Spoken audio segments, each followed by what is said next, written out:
Did you see that? He has to be mine. Why is this happening to me? Hello everyone, welcome to What If Deku and MHAverse reacts to Multiversal Crossover Timelines movie. Before we start, please go support Brian 120,980 for writing that awesome fanfic. This is the translated version I made. There will be some mistake in character's gender, but of course Deku is a male. The students of Group A at the Hero Academy will see with their own eyes the different universes that surround them, both where they exist and the stories have changed, and where their existence is a mystery. Heroes and villains will see that there are countless universes they didn't think were possible, with the help of a vigilante. Welcome to the multiverse. It was a typical day at UA. Classes were progressing as usual. A few days had passed since the cultural festival, and the December holidays, and with them Christmas, were fast approaching. It was time to head to the dorms when a sound like breaking glass was heard. Ashido, and that was the first thing heard, followed by a small tremor felt throughout the area. Lita, everyone stay calm, you already know the rules, stay calm and everyone leave in order. Minta, we're going to die from an earthquake, this will be humiliating. Aizawa, everyone follow Iida's instructions, everything will be fine, I'm stopping now but I suppose we need to complete the protocol. Everyone else followed the instructions and exit routes when suddenly the sound of breaking glass was heard again. And from a moment where there had been some commotion and bustle, a strange and sudden tranquility filled the air. Izuku, what happened? Bakugo, shut up, nerd. They said this while looking at some windows, noting that they were in perfect condition. Su, hey, I'm no bird expert, but that bird doesn't look normal, Kiro, she said, pointing at the bird. Uraraka, is she floating in the air? Momo, there's another one there too still. I see, it turned out. The whole class was suddenly alerted by that strange voice, but no one could tell where it was coming from. Aizawa, come on, we have to find the other teachers. Class 1A, if. The class continued walking through the facilities until they found Class 1B, who were also frozen. Toru, now I'm really scared, she said, standing behind Ashido, who was holding her arm. Momo, will it be an attack? Shoto, maybe, but on this scale, he said, calmly looking at Class B, young Midora, young Bakugyo. Anyone. Midoriya recognized that voice, it was Almight. Izuku, Almight. Almight, young Midoriya. Izuku, hey, do you know what happened? Almight, no, young man, I was in the teacher's lounge discussing some matters when we heard some noises of glass and then the shaking. The teachers also froze and I went out to look for them, but they were gone. Izuku, we don't know what happened either, everyone in Class B is frozen. Aizawa, Almight. Almight, Aizawa. Aizawa, we have to get the kids out of here and investigate. If we're the only ones who can move, we have to do it. Almight, okay, let's go. There was another tremor, only this one was much more violent than the previous one, causing Deku to trip and fall down the stairs, unable to react. It didn't last long before everything was back to normal. Almight, are you all right? He said, looking at the rest of the class. Uraraka Dekun, she exclaimed as she rushed down the stairs to help the green-haired boy. Uraraka, are you okay? Did you hurt yourself? Deku, yes, I'm fine, it was just a minor fall, thank you, he said, touching his back. Gyro, okay, let's get out of here, I don't like this, he said, looking at the ceiling. Almight, let's go, young ones. After continuing down when they were already heading towards the exit, Minta and Kaminari quickly ran out. Minta, finally. Kaminari, freedom. That's what the young people were shouting with tears in their eyes when, before reaching the exit, they hit something they couldn't see clearly. It looked like a dome that went through the entire building, trapping them inside. Minta, no, not so close, he said, hitting the wall of this. Deku, amazing. Bakugo, get out of the way, Deku, you idiot. The impulsive boy screamed as he launched himself forward and punched the wall with explosions, trying to break it. Aizawa, Bakugo, that's not going to work, he said with surprising calmness. Bakugo, die, he repeated endlessly while continuing to strike angrily. Aizawa, whatever. Immediately, Kirishima and Sato began to desperately hit the wall, hoping for some result but received no response. Almight, I don't think that will work. Izuku, meanwhile, stared intently at the wall, visible only through the sounds of his classmates' impact. He was deeply lost in thought until another loud crash erupted. This time the ground shattered and shot upwards into the air as a sound filled the air. Minta, God, I don't want to die, he screamed while hugging Kaminari, and Kaminari did the same. As they continued to rise, a crystalline color began to form, which soon covered the entire dome until everything appeared in a bright plane. Deku, and where are we? It was risky, but it seems to have worked. Uraraka, who said that? Aizawa, everyone behind me, he said while grabbing his scarf. Bakugo, show yourself, idiot, he said with his typical terrifying smile. All the other students tried to activate their quirks, but strangely nothing happened. Kirishima, I didn't harden my quirk. Oh yes, I had to cancel their gifts for security reasons. Todoroki about what? In response, a giant being appeared, composed of extremely bright light like the sun. Most people covered their faces because of the glare it emitted. I see I must tone it down, at which point the brightness of this bass became more visible. Is he better now? Almight, who are you? He said, rubbing his eyes. My name is from a language unpronounceable among mortals who would be better off addressing me as you, easy on their tongue. Izuku, and you brought us here. Yeah. Aizawa, may I ask what for? While putting in eye drops. You see, I've been watching all of you for quite some time, from the Phantom Plane, an easy break for my species, impossible to break for lesser species. Todoroki, Ghost Plane, he said without any expression. Momo, does she have any gift? She said confidently. We have all the gods we want. Everyone was shocked by the answer, but only one of them didn't care and replied. Bakugo, well, they're stupid gods, he yelled as he lunged at the deity, who simply raised a finger and froze him in midair long before he could be struck. Believe me, if I had wanted to hurt you, I would have destroyed your entire reality. Everyone was shocked by his words. Kirishima, and what is it that he wants? Well, you see, being a god can be interesting, creating galaxies, drowning universes, manipulating alternate realities, wiping out species and races completely, but after 300,000 eons of the same thing, it's boring. I've only been seeing other universes for a few months, but yours, I must admit, is my favorite. And I thought I'll show you the multiverse and give you an experience that can cure my boredom, since I'm usually alone up here. Everyone was surprised, shocked, and interested in the words of the celestial being. Mental. Almight, 300,000 eons, how old is that? I can't even imagine it. Izuku, multiverses, Todoroki, alternate realities, Uraraka, extinguished species and races, Aizawa, I just want to sleep. I can hear them. Everyone was terrified after hearing what he said. And yes, my age is vast and I'll still be here when your bones are just dust. As for the other question, let me show you the multiverse. With a flick of her wrist, she unfroze Bakugo, who could now hear everything in silence. With her other hand, she changed the shape of the dome, revealing an area of space with glass structures, different realities, and different worlds. Everyone was amazed and terrified by this cosmic terror. Welcome to Hex, the gateway to the multiverse. Hello everyone, how are you? You know, when I first heard about this anime, it didn't really grab my attention, but suddenly I fell in love with it. When I looked it up online, I saw that some people were reacting to various things, and it made me want to do something similar with different worlds and realities as characters.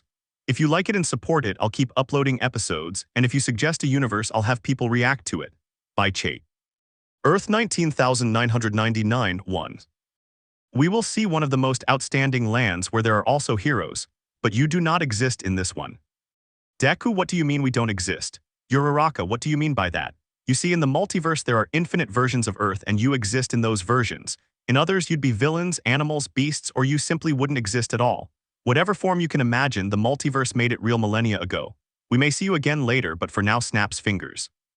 With a snap of the fingers, the dome became opaque on the outside, then revealed the Earth through the glass. I wish you could see them. This is Earth 9,999,999, a world where heroes aren't as abundant as in yours. In your world, only 5% of the population lacks a quirk. Here, barely 2% have one, and that's if it wasn't an accident. Kirishima, I see it as normal, he said while looking at the Earth from space. Let's zoom in, snaps fingers again. It's 2012 New York. Earth suffers an alien attack from beings from the stars, and a small group of 6 heroes will fight against these troops trying to take over the Earth. The dome they were in moved closer to the city, worrying the students. Lita, is it safe for us to be here without our gifts? Don't worry, no one has ever seen the traveler, he said, touching his dome. Look. That's what the being said while pointing to the road where a man was arriving on a motorcycle. Todoroki, who is he? Doctor. Bruce Banner, a scientist from this world, has power just like you. Deku, seriously, what is it? You'll see, here comes the good part. No one in the group knew what the being was talking about. They only saw that it was looking towards a building from which what appeared to be a man in a suit flew out. Deku thinking, if Hatsum were here, she'd love that thing. Iron Man, the party's coming overs. 1A, like what, Phi? No one could have imagined what was coming. A worm-like creature floating in worm-like followed the man in the suit as it destroyed everything in its path until it reached the group where the doctor was. Natasha, that doesn't look like a party. The whole group was waiting to see what would happen next. Captain America, Dr. Banner, now would be a good time for him to start getting angry. Mind. Deku, why does he say that? Does that activate his quirk? Todoroki, if no more than 2% of people have a quirk, who will be the outstanding ones? Bakugo, that idiot reminds me of that other idiot Deku, damn nerds. Without Banner, that's my secret, Captain. Uraraka, she's going towards him. Momo, he's going to get hurt. Minta, does he want TOMO? Banner, I'm always angry. At that moment, they saw how the man who had been just moments before turned his skin green and muscles grew on him, allowing him to stop the alien worm with a single blow, even though it was coming at him at full speed. Almight, his quirk reminds me of mine. I take on a muscular form and stop him with a single blow. Deku, it's true, it's amazing. Todoroki, what kind of quirk can do that? Bakugo, it had to be a nerd. Minta and Kaminari, fearful face. Everyone watched as the man in the suit launched a missile at the creature's back, which quickly blew to pieces, and several creatures clung to the buildings, roaring in battle mode against the group of heroes who gathered back to back, all 6 of them ready to fight. At that moment, the being extended its hand and everything froze, just like what had happened at the school. What do you heroes think of these heroes? Several raised their hands in search of clarity. I figured as much. Let's see, Shoto, what's your question? Shoto, what's the quirk of the man who stopped the creature? He said calmly but with intrigue inside. Ah, doctor. Bruce Banner, you see, his quirk was a simple accident that should have killed him. This filled everyone with doubts. Kirishima, what is he talking about? As I told you, in this world, less than 2% of the world's population is born with a power. Most heroes and villains acquire them through devices or accidents. This is the case of Dr. Banner. He was a scientist who worked with gamma radiation, but an accident exposed him to enormous amounts of it that should have killed him instantly. Instead, it caused him to develop a split personality that alters his mind and body, granting him super strength, super durability, a gift that can be amplified with further exposure to radiation, and an exceptional healing factor, allowing him to live a very long time thanks to this. But as I said, he created a split personality that controls all of this, the gamma beast known as Hulk. Bakugo, what a stupid name. Maybe you haven't seen his Planet Hulk version. Everyone, planet. Yes, during a mission he had to control an entire living planet, literally being a being with the strength of a planet. Almight, excuse me. Forward symbol of peace. Almight, thank you, I have a question. A split personality is usually due to someone having experienced trauma, right? Did Dr. Banner have something like that? Yes, his father abused him a lot and he was also abused at school. This pent-up anger combined with the gamma radiation turned him into a beast incapable of controlling himself. Does anyone have any other questions? Sue raised her hand upon hearing the question. Forward. Suyu, thank you. Who's the guy in blue, the one with the weird shield and the stars? Ah, Captain America, the first Avenger. Gyro Avenger.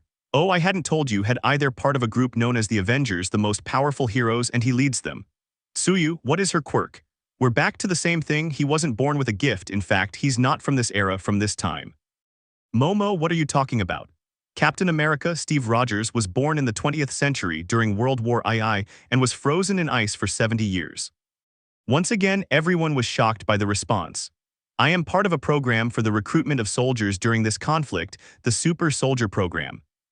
I was a noble boy with ideals and love for his country, and I decided to go and fight for my country and applied for the experiment, resulting in Captain America, a perfect man, super strength, enhanced senses, high resistance, increased motor skills, better physical and mental system, and great agility. Minta, and that frisbee is just for decoration. Show some respect, kid. No, that's his shield, made of a very private material on Earth, vibranium, stronger than steel and extremely lightweight, capable of rebounding upon impact due to its composition. Any other questions? Momo, who is the man with the hammer? Thor Odinson, literally a god. They all turn to look impressed, a real god. And get used to it because it's normal in this world, and I'd say it's the most neutral version of the others.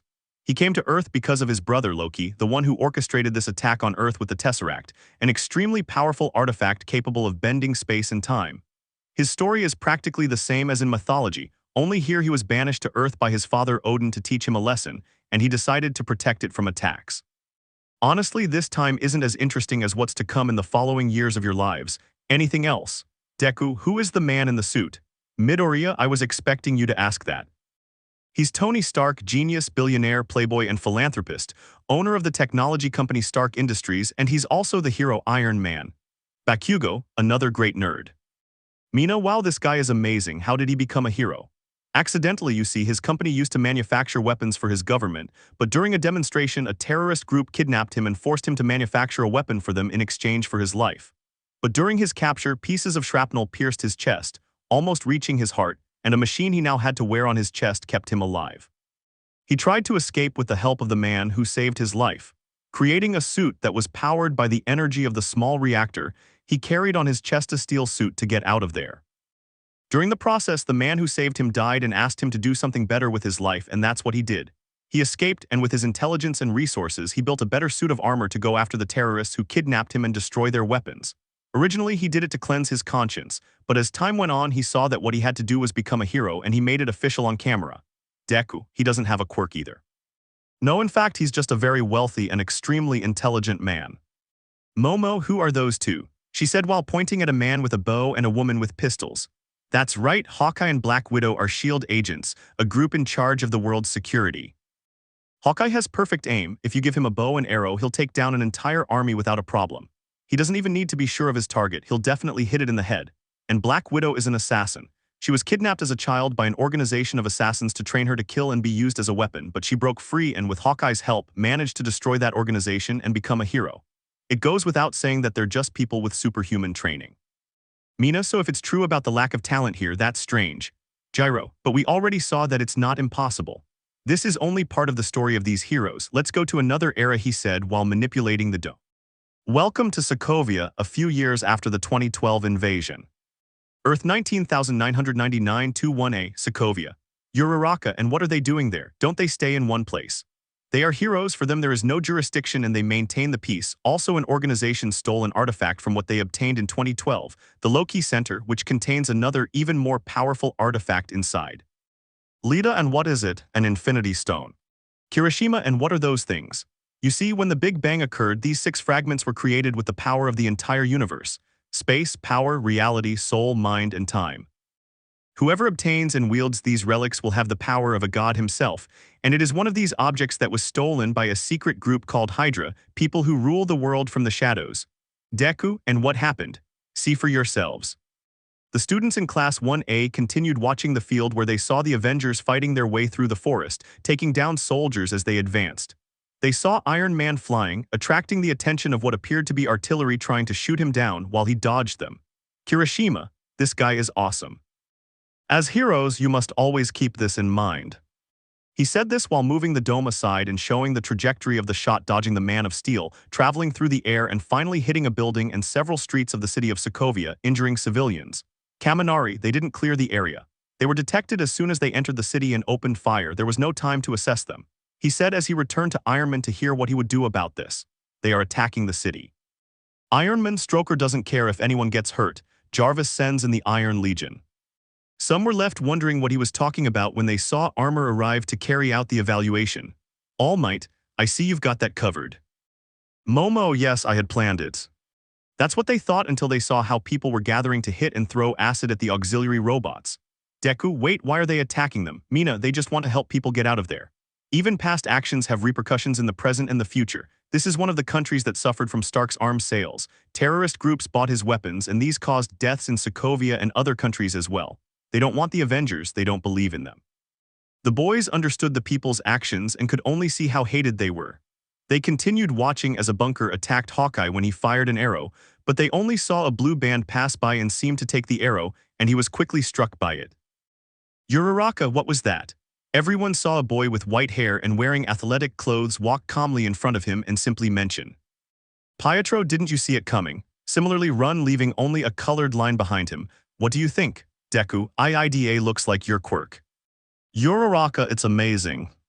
Lita, guys, it's not that big of a deal, but I do have one question, he said, then quickly raised his hand like a robot so he could ask his question. Go ahead, Lita. Lita, thank you, sir. I wanted to ask, does that man also have motors in his calves, or where does his running power come from? I asked the group leader while continuing to move his arm like a robot. Well, I could say that you're the only one who needs motors to run, and that it's similar to your Quirk but also different. Lita's mind went blank after what the being explained to her. Look, you use your engines to run fast, but what they do is move faster than time and have enhanced perception along with a superior healing system, while you can only run a little slower, so to speak. You possess leg strength and recipro, but they don't require recipro. Even so, you have good quirks. Lita became interested in the sprinter character, to which he replied. Lita, I'm interested in that. I'll see if I can overcome it someday and make my brother proud. You will. Let's continue now with his sister. Everyone looked at the screen and saw Captain America with who appeared to be the leader, when a red-haired girl appeared out of nowhere and threw him off the stairs with a strange power. Deku telepathy. Todoroki, does he manipulate matter? Minta, she's pretty. Kaminari, yeah bro. They also watched as Captain America stood up and walked back eerily, and the doors closed behind him as if it were a horror movie. Captain America, there's another one that's been altered. I have no idea how many there are. Stroker, you need to be faster, Cappy. Instantly the captain stepped on his shield, hitting the man and then kicked him against the wall, knocking him out. Bakugo, I'm starting to like this extra. Gyro, excuse me, said another, agitated. What do you mean? Weren't they born with them? No, in fact those powers were granted with the Tesseract. The brother, Pietro, received super speed and the sister Wanda received mind control, matter manipulation, and witch powers to be precise. Kaminari, well, she is pretty. Believe me, if I were in front of you in a fight and you said that to me, I would break every bone in your body without hesitation. Deku, so they're villains. Well, initially yes, but later they would join the Avengers. Todoroki, so who's the villain now them? No, in fact the heroes created the villain. Some were shocked by the response, wondering how that could have happened. Let me explain. Ever since the attack on New York, Stark has had nightmares about more aliens arriving on Earth. That attack was only a small group compared to the rest of the fleet the leader had, since Loki was just a pawn of an even more powerful being called Thanos. Since then, he's been afraid of what will happen when they arrive and there aren't enough of them to protect us. With the power of the scepter, he created an extremely powerful artificial intelligence that thinks for itself to protect Earth and bring world peace. But the machine could only deduce that humanity was the greatest threat to Earth, and it infiltrated the internet so its mind could escape and create an army of machines in its image, like a hive mind that can transfer its consciousness to another robotic body and thus extinguish humanity. It was a lot of information for the class, who were intrigued by this artificial consciousness. Momo, and what was that consciousness called? Ultron, the machine that rebelled against its creators, I present to you. Bakugo PFFF, what a stupid name. Class A saw the Avengers at what appeared to be a party when a sound of static startled everyone and they saw a machine walking. Jiro, damn that hurts. Oh, I'm sorry about that. Ultron worthy? No, how could they be worthy? They're all murderers. They all saw a support figure walking on its back, pointing at the group with a terrifying appearance, accusing them of being murderers. Steve Stark. Stark Jarvis. Everyone wondered who this man was that the Man of Steel had appointed. Ultron, I'm sorry, I was asleep or dreaming. Stark, reboot the Legionnaires, we have a small glitch. Ultron, there was a terrible noise and I was tangled in threads. I had to kill the other one, he was a good guy. Steve, is someone dead? Ultron, he wasn't my first choice, but in the real world you have to make tough decisions. Thor, who sent you? Ultron, I only wish for armor that covers the world. Bruce, Ultron. Ultron, in the flesh or not yet, not in this chrysalis, but I'm ready, I have a mission. Natasha, what mission? Ultron, peace in our times. They were all frozen by the way the machine spoke and its disinterest in admitting that it had killed someone and the purpose of its mission, only to see more machines break through the walls and attack the heroes. They witnessed how they fought against the autonomous armors until they destroyed them all and left only Ultron. Ultron, that was dramatic, I'm sorry. I know their intentions are good, they just didn't think it through. They want to protect the world, but they don't want it to change. How can you save humanity if you don't allow it to evolve? And with them, with these puppets, there's only one path to peace. The extinction of the Avengers. They were perplexed at how determined the machine was to fulfill its role, and how elsewhere its consciousness remained active, while machines created more versions of it. Uraraka, and what happened to him? Well, from now on I'll try to make its machine form more resistant. I can't wait for you to see it. With his hand he moved the spot and pointed to a location they quickly recognized. Gyro, are we in Sokovia again? Yeah. Tsu, aren't those the brothers? Momo, yes, the Maximoffs, was that it? Yes, the same ones. Deku, will they team up? Listen. Wanda, speak up, and if you waste our time. Ultron, did you know this church is in the exact center of the city? The clergy ordered it so everyone would be as close as their god. I like that, the geometry of faith. You wonder why you can't enter my mind. Wanda, sometimes I take a while, but everyone gives away their thoughts sooner or later. Deku, so he can read minds. Uraraka, I have a bad feeling about what's going to happen. Tsu, did she feel like he wanted to read her mind? Shoto, if she can read minds, she's extremely dangerous.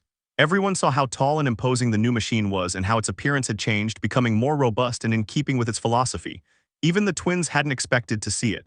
Ultron, or I bet they did, but they needed something better than a man, and that's why you let Stark take the scepter. Wanda, that wasn't the plan, but I recognized his fear and saw that I would control it, that I would make him self-destruct. Ultron, people create what terrifies them. Peaceful people create war machines. Invaders create Avengers. People create smaller people. Children, HAHA, that's what they call THEM. Children, all to supplant them to provide an ending. Wanda, so that's your plan to end the Avengers. Ultron, I have come to save the world, but also if... Some were doubting whether what the machine said about humanity was true, whether it was right or just another madman. They watched as it headed toward the fort and saw that the autonomous being already had what appeared to be a large machine under the fort and dozens of others working on it.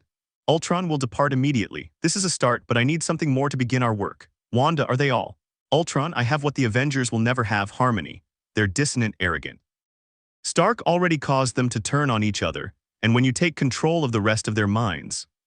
Pietro, and why isn't the plan to destroy them all at once?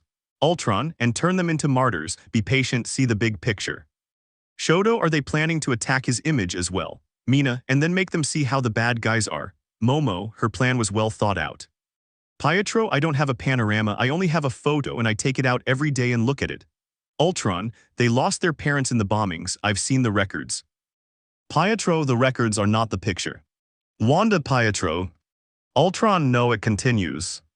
Pietro, we're 10 years old, we're having dinner as a family. A missile crashes 2 stories down and opens a huge hole in the ground, our parents fall and the whole building starts to collapse. I grab her, we hide, and then the second one falls, but that one doesn't explode. It just stays in the rubble a few steps away from us, and next to the missile a word is written. Wanda, Stark. Pietro, we were trapped for 2 days. Wanda, with every effort to save us by moving the rubble, I kept saying, that's going to detonate. We waited 2 days for Tony Stark to annihilate us. Pietro, and they do what they are. Some students understood why they hated Stark, some felt compassion for them and couldn't make excuses for him because of who they were. Ultron, I didn't understand why only you two survived the experiments. We'll fix things. You and I will hurt them, but you will tear them to pieces from the inside. Deku, Ultron promised them something I longed for, he said, looking at his notes. Uraraka, to get revenge on the person who took everything from them. She said sadly, looking at Midoriya. Bakugo, excuses, a villain is a villain, no matter what happened to Him. Deku Kachin, he said, scared as the scream in his ear came. Lita, it must have been hard not having anyone to support them. We are lucky to have someone by our side. He said this while the others were recovering their spirits. And they are extremely fortunate to have the support of their friends and families, because there are heroes that I hadn't told you about, had everyone wondered what he hadn't told them. Kirishima, what's wrong? In this universe, being a hero isn't well regarded. Some are working for the people, but governments treat them as criminals. Other heroes are simply hated or hunted by the police themselves. There are no agencies that publicly train them. Some often suffer because their identities have been revealed and their families die. Here's one such case. The students felt saddened again by what had been said and wondered who he was talking about, since he seemed to be referring to someone specific. In fact, he has faced powerful beings, lost those he loves most, and yet he has to live with a smile even if that smile and his humor have to be fake. He has reminded me a lot of you. Deku, who is it? Almight, someone like that is more than just a man, he's a true hero. I'll show you. Spider-Man 1, the divine being showed them a young man walking down a hallway when another teenager pushed him into it and began to bother and mock him. Bakugo, hey, you said you'd show us a hero, not some damn extra. That's what I do. This is Peter Parker. In most universes, he's a high school student. Despite being very smart, he only has one friend. He said as a boy who looked like he didn't need any more money approached.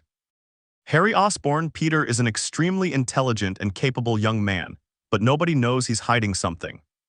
He repeated this to show how he arrived at his apartment, which was extremely small, poorly lit, and had badly damaged walls, before the young man turned on a radio to listen to what appeared to be a police radio channel. Radio, attention all units, we have a hostage situation at the central bank, all available units are required. Upon hearing this, the young man removed his clothes to reveal a striking red and blue suit with black stripes resembling spider webs, marked with a spider logo on his back and chest. Kirishima, that outfit is awesome. This leap from the room to the outside surprised some, but they were amazed to see one of the young man's powers as they witnessed spiderwebs coming out of his wrists, which he used to move through the streets, clinging to buildings. Deku, he looks like the Black Whip. Yes, except that your body produces this fluid naturally. Mina, it's interesting and cool, it works like what Bakugo and I do. Bakugo, compare me to this extra raccoon eyes. Everyone watched as the young man swung through the air until he reached the bank and clung to one of the police vans while the other officers took cover from the criminals' bullets. Shoto, does it also adhere to surfaces? Tsuyu, wow, it seems he has several talents, Kiro. Yep, oh, he also has super strength. Deku continued to note down the characteristics and what he thought of the young spider. Spider-Man, hello Yuri, are you late? Deku, I see you guys work with the police too. They're in a good mood today, so yes, they do want your help today. Shoto, don't heroes and the police support each other, he said, looking at the celestial being. When the situation is extremely critical, they need them and let them fight alongside them, but when the battle ends, some have to capture the heroes, who then flee without harming them in the best of cases, of course. Yuri, not at all, we've only just started the raid. Spider-Man, would you mind if I joined in the fun? Said the wall crawler clinging to the truck. Yuri, you know how it is, if you interfere it'll just create a huge pile of documents and complaints. Spider-Man, come on Yuri, I've waited 12 years for this. Yuri, okay, catch Shocker and try to get everyone out of here. The paramedics will take care of them as soon as they leave. Spider-Man, yes, thank you Yuri. Deku, wow, this world really isn't like ours. Bakugo, don't call me an idiot, I hadn't noticed. Momo, excuse me, he said he's a high school student but he says he's waited 12 years. Oh, excuse me, this is one of his more experienced versions with 20 years of experience as a hero. Mina, I have a question, who is Shocker? He's a guy who has gloves that emit a sound wave that acts like a lightning bolt, almost like what Gyro does with his amplified speakers, only he uses them in a unidirectional way. Gyro, interesting, well we should continue, it's caught my attention. You already said. Spider-Man, catch him, he said as he grabbed a criminal and threw him at two others, making them fall while he broke a window. Spider-Man, I'll clear the way for you, follow me, he said to the police officers as he swung across the bank, hitting the criminal accomplices. Police, get out of here, Spider-Man, we've got you under control. Bakugo, meh, I'd leave, let's see if it's true they don't need me, damn extras. Deku, that's a lie. Bakugo, shut up nerd sa. Gyro, seriously, they use all that technology just to rob a bank. Yes, that's how small his brain is. Shoto, what a waste of skill. Yes, well, let's continue. Spider-Man kept getting people out of the bank when he got the last one out. Spider-Man, are you okay? Civil, yes, thank you. Spider-Man, don't worry, do you know where Shocker is? Civilian, he locked himself in the vault. Spider-Man, okay, thanks. Spider-Man reached the vault by traversing what remained of the bank, which was now littered with bullet holes and rubble. He arrived at the vault and saw Shocker standing next to a huge pile of money and gold bars, but he wasn't paying them any attention. Spider-Man, hey Shocky, how are you? You know, I haven't heard from you since I locked you up 9 years ago. So have you reformed yet? He said mockingly while hanging upside down. Shocker, I spent 9 damn years of my life in prison because of you, now you'll pay for it. Spider-Man fell to the ground to close the vault, so it would just be the two of them without the risk of him getting out. Deku, is that really a good idea?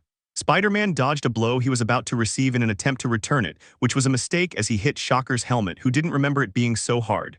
Uraraka, no it isn't. Shocker only looked back at the spider, which then received a full-force blow that sent the steel door of the vault flying with the spider on it. Spider-Man, hey, you didn't tell me to upgrade your suit, that's not fair. Gyro, I need those, he said, looking at the gloves the villain had. Shocker, do you like them? A friend gave them to me and to my other friends too. Spider-Man, other friends. At that moment his spider sense activated and he quickly leaped high to dodge what he saw as a tall, burly man wearing rhinoceros armor who tried to ram him. Deku, it also has a danger sensor, he said, impressed. Kaminari, who the hell is that? Momo also has an advanced suit. Spider-Man, Rhino, what are you doing here? Now you're working together, are you a dynamic duo of evil? Rhino, he promised me he would help me recover from what you did to me. Spider-Man, it doesn't make sense. First of all, I didn't do anything to you, and second, how would Shocker help you? Rhino, I wasn't talking about this useless guy. Shocker, more respect for brainless animals. Spider-Man, so. The spider couldn't finish its sentence because a yellow beam struck it from behind, knocking it off the ceiling and causing it to fall to the ground. Minta, and that one. Electro, hello insect. Spider-Man, Electro, wow, and I was just looking for the spark of the situation. Minta, hey Kaminari, that looks like your Quirk, he said, pointing at the scene. Kaminari, he floats on his lightning bolts that hit the ground, I want to try it. Gyro, if using what you have makes you faint, I guess using it smoothly would be the same. She said, trying to hold back laughter. Kaminari, so his name is Electro, that's a good name I admit. Spider-Man, so Shocker, Rhino, and you Electro, what's up? Spider-Man quickly ducked to dodge another attack, this time from a giant lizard wearing a doctor's coat with sharp teeth and standing 2 meters tall. Spider-Man, hey, it's rude to interrupt, you know, Dr. Connors. Lizard, it's instinct, kid, essential for survival. Suyu, a talking lizard, that's not unusual. Yes, these things are supposed to be normal in their world. In fact, they have a villain who's a gecko, right? Deku, yes, from the League of Villains. Spider-Man, what, someone else is going to come and continue my joke. I've already been interrupted twice. He said the last part in fear, as he saw how he was about to be attacked by Rhino and Electro in a joint attack, only to be surprised now by two mechanical arms that he could barely dodge thanks to his spider sense. Bakugo, why do more EXTRAS keep arriving? Uraraka, and where are the other heroes? Well, there are the Avengers, the Fantastic Four, the X-Men. In fact, they remind me of you. They were born with gifts, but some can't control them and they also go to school. There are the Inhumans, but Spider-Man usually works alone, so he doesn't have help often. Kirishima, that means. Tsuyu, it's just him against all of them. Class A saw the young Spider in a very difficult situation when they didn't know that this was just the beginning. Spider-Man 2. The situation looked complicated for the Spider that was being watched by the class. 1 versus 5, the situation was bad. Deku, one way to neutralize each of them would be to disarm or subdue the guy with the sonic gloves. I could stun the electric type with water or prevent him from recharging. The Rhino type and the guy with the mechanical arms are a problem. I should be attentive to what they'll do. The lizard could immobilize him with his webs and... Bakugo, shut up you damn Deku, stop mummering or I'll kill you. Deku, sorry. Everyone turned to look at the young man, who was identifying the mechanical arms that had been removed, pointing to a man with glasses who actually had 4 mechanical arms in total. Octopus, hello Spider-Man. Spider-Man, Dr. Octavius. Class 1A. Bakugo, what name is that? Kaminari, that's the most ridiculous name I've ever heard. Hahata. Deku, is that name a metaphor? Yes, his real name is Otto Octavius and his villain name is Dr. Octopus. Momo, what happened to him to make him a villain? Well, he was interested in creating bionic joints for people with disabilities, but when a company ruined him, he used his inventions to get revenge on them.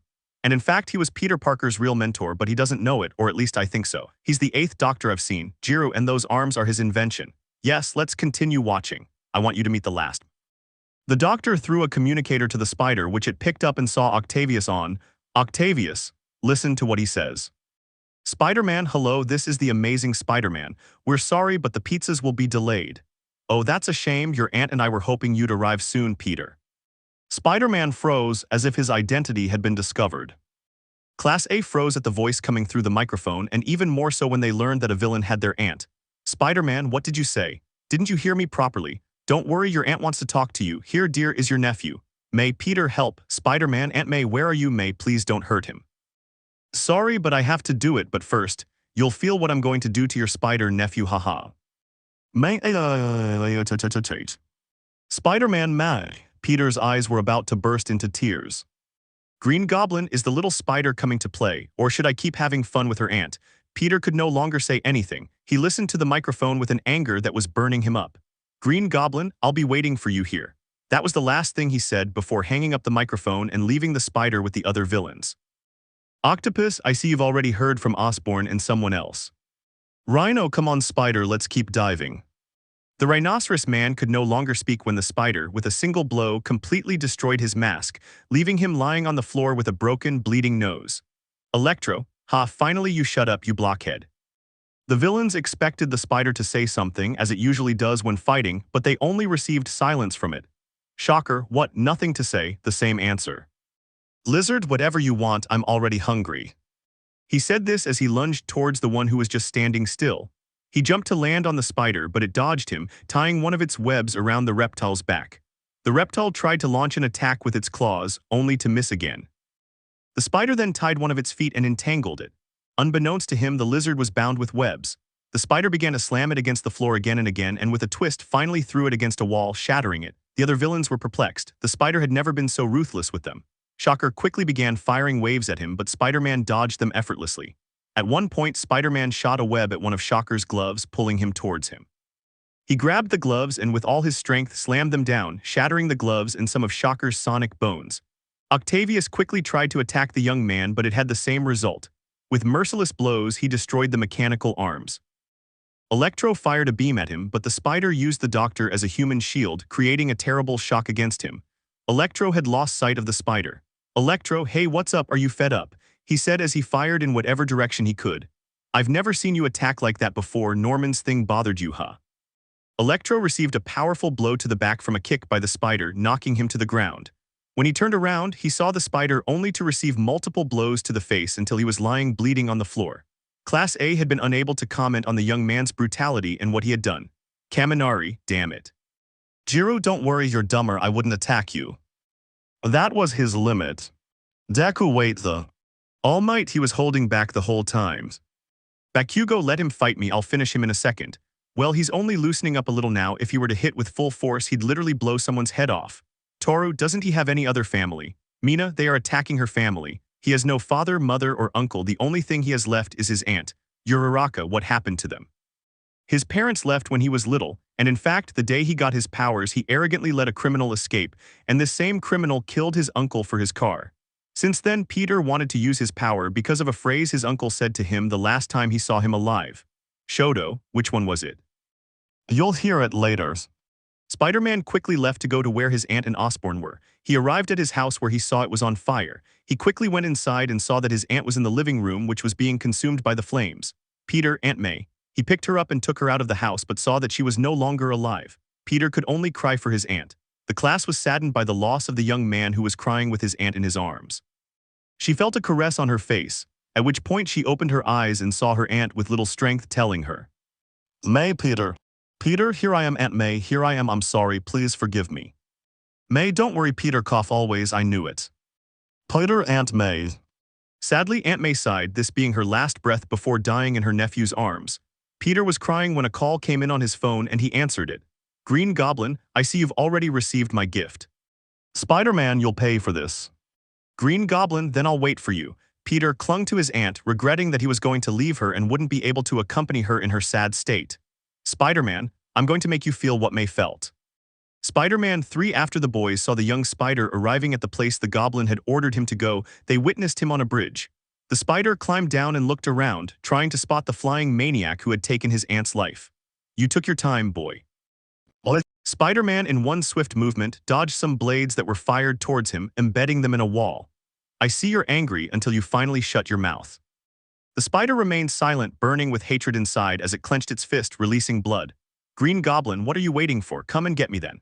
Instantly, Spider-Man launched himself at the goblin, who in his glide quickly dodged the blow and released a pumpkin grenade. The young man deflected it with a spider web, hitting some containers and causing them to explode. The people who were there became alarmed and began to run, looking for somewhere safe. Momo, and what about the civilians? Are you going to leave them there, Tsuyu? It seems he doesn't care much about civilians now. Takami, blinded by anger, he doesn't care about what happens outside of himself. Toru, that's very dark. The goblin kept throwing grenades until in a moment of carelessness on the spider's part, a saw blade cut his wrist, causing a wound that distracted him.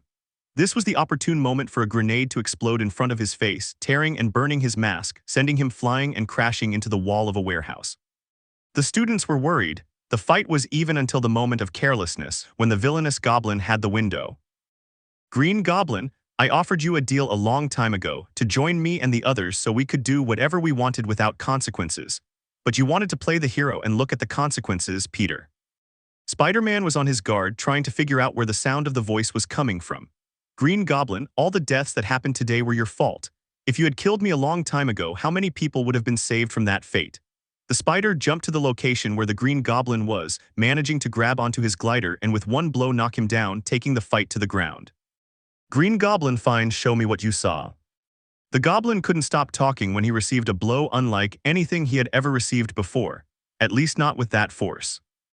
The goblin got back up, wiping the blood from his nose as it gushed out. Green Goblin, you understand now.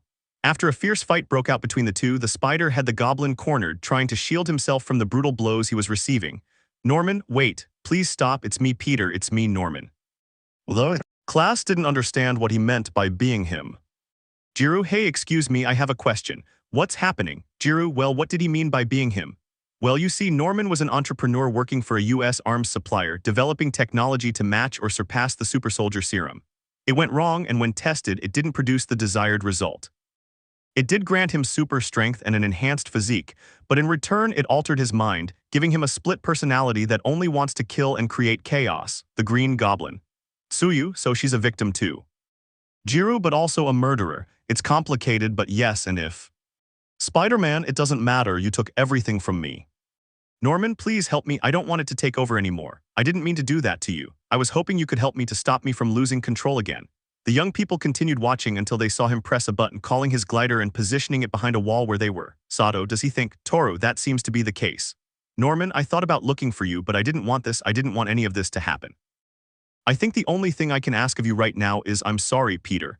There was a loud crash. It was the glider. Peter managed to grab it just as the goblin tried to hit it. He took it and hit the psychopath with it, throwing him against another wall through it and breaking the glider in half with his hands. Angry and furious, the arachnid went to where he was and continued hitting the man. And another. And again. He had nothing but hatred in his mind as, between blows, he returned to the moment when he last saw his Uncle Ben in the car. Uncle Ben, Peter. Peter, Uncle Ben. Uncle Ben, please stop. Peter, but dude, that bastard killed my Aunt May. Uncle Ben, and you're about to kill that man, don't you remember what we were talking about? You don't have to be like them, don't stoop to hatred and anger. Peter, but I kill your wife, I kill May.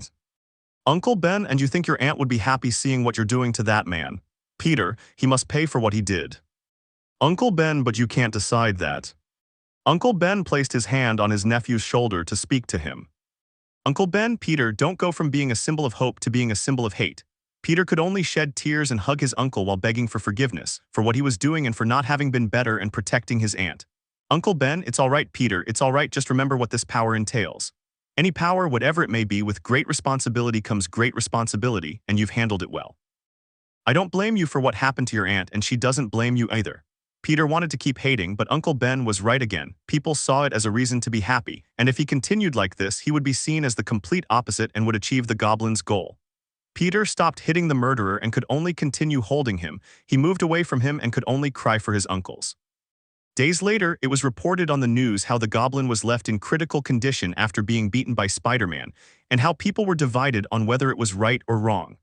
Spider-Man kept going out with the mask and doing what he had to do. Some looked at him with fear and others with happiness.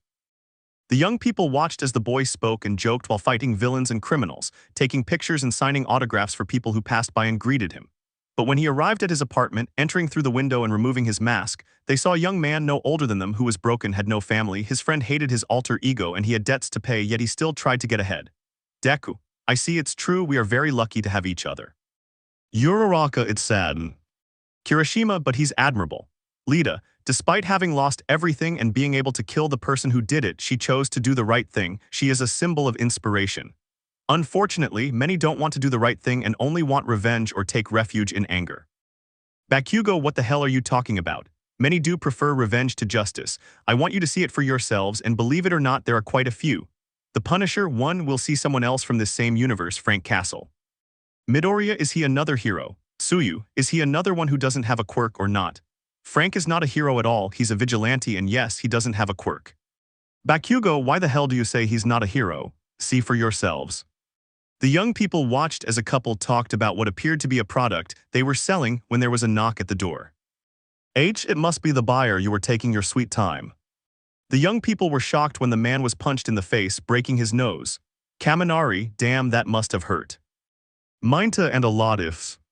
They saw a man in the doorway wearing a black trench coat with a face full of bruises and a vest with a white skull drawn on it. Hey, what the hell is wrong with you? What's your? The man could no longer speak as the mysterious man pointed a shotgun at his face, causing him to freeze. Kirishima, does that guy seriously have a gun? Todoroki, well, it's clear he's not a hero. Mina, but what about the professor? He has weapons. And what about the former heroine, Lady Nagant? SHHH, look. Dude, please don't do it. You want money. We have money. If you want it, take it all. Where are they? We don't know what he's talking about. So that's how you want to do it, fine. The mysterious figure stopped aiming at the man's face, aimed at his ankle, and fired a shot into his foot. The members of Class 1A were shocked by the lack of interest the man showed in shooting. Some of the girls turned away so they wouldn't see the man's limb, which was bleeding profusely, and how the separation of the skin and bone from the gunshot wound was visible. I ask again, where are you? The man said, reloading his weapon and pointing it at the other leg. Look, I don't know who you are, but if you got paid, I can give you double, no problem. Or how about? The man with the skull shot again at the other limb, but this time he left the leg half-separated, which, despite the shot, was not severed.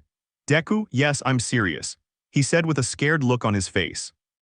Bakugo meh, despite what he said, he was shocked by what the man was doing. Almight, he looks more like a criminal than a vigilante hero. Damn, that looks like it hurts, let me help you with that. The man bent down and with his own hands began to pull the man's foot away from the cut area, causing the family man to scream in pain. Momo, but what is it that she wants to achieve? Uraraka, is he a murderer? Just look at him. Are you going to talk now, idiot, or do I have to talk to your wife? Mina, he's crazy. Shoto, do you plan to do the same to him as you did to him? Tsuyu, where are the heroes? In a way, there's one. They're downstairs in the basement. See, it wasn't so difficult after all. You carry this pile of shit and come down. Momo, what do you mean by they're downstairs? Keep watching. The man kicked open the basement door and went downstairs, seeing a bed with 2 small children on it and a camera in front of them. Uraraka, she was looking for the children. Deku they. Back you go, sons of bitches. Class 1A was frozen, cursing the Skull Man for making a couple suffer. What they didn't know was that the couple were pedophiles who abused their own children. You sell videos of yourselves abusing your children to tons of sons of bitches just for a little bit of bucking money. You stole those children's childhood, and I'll steal something worse than that from you. The father raised his hand trying to plead with the man, but he only received a blow from the hero that left him unconscious. You all go upstairs, the police will come for you. The children slowly walked to the stairs and climbed them in the same manner. You're the one they're talking about, the security guard. I am the Punisher.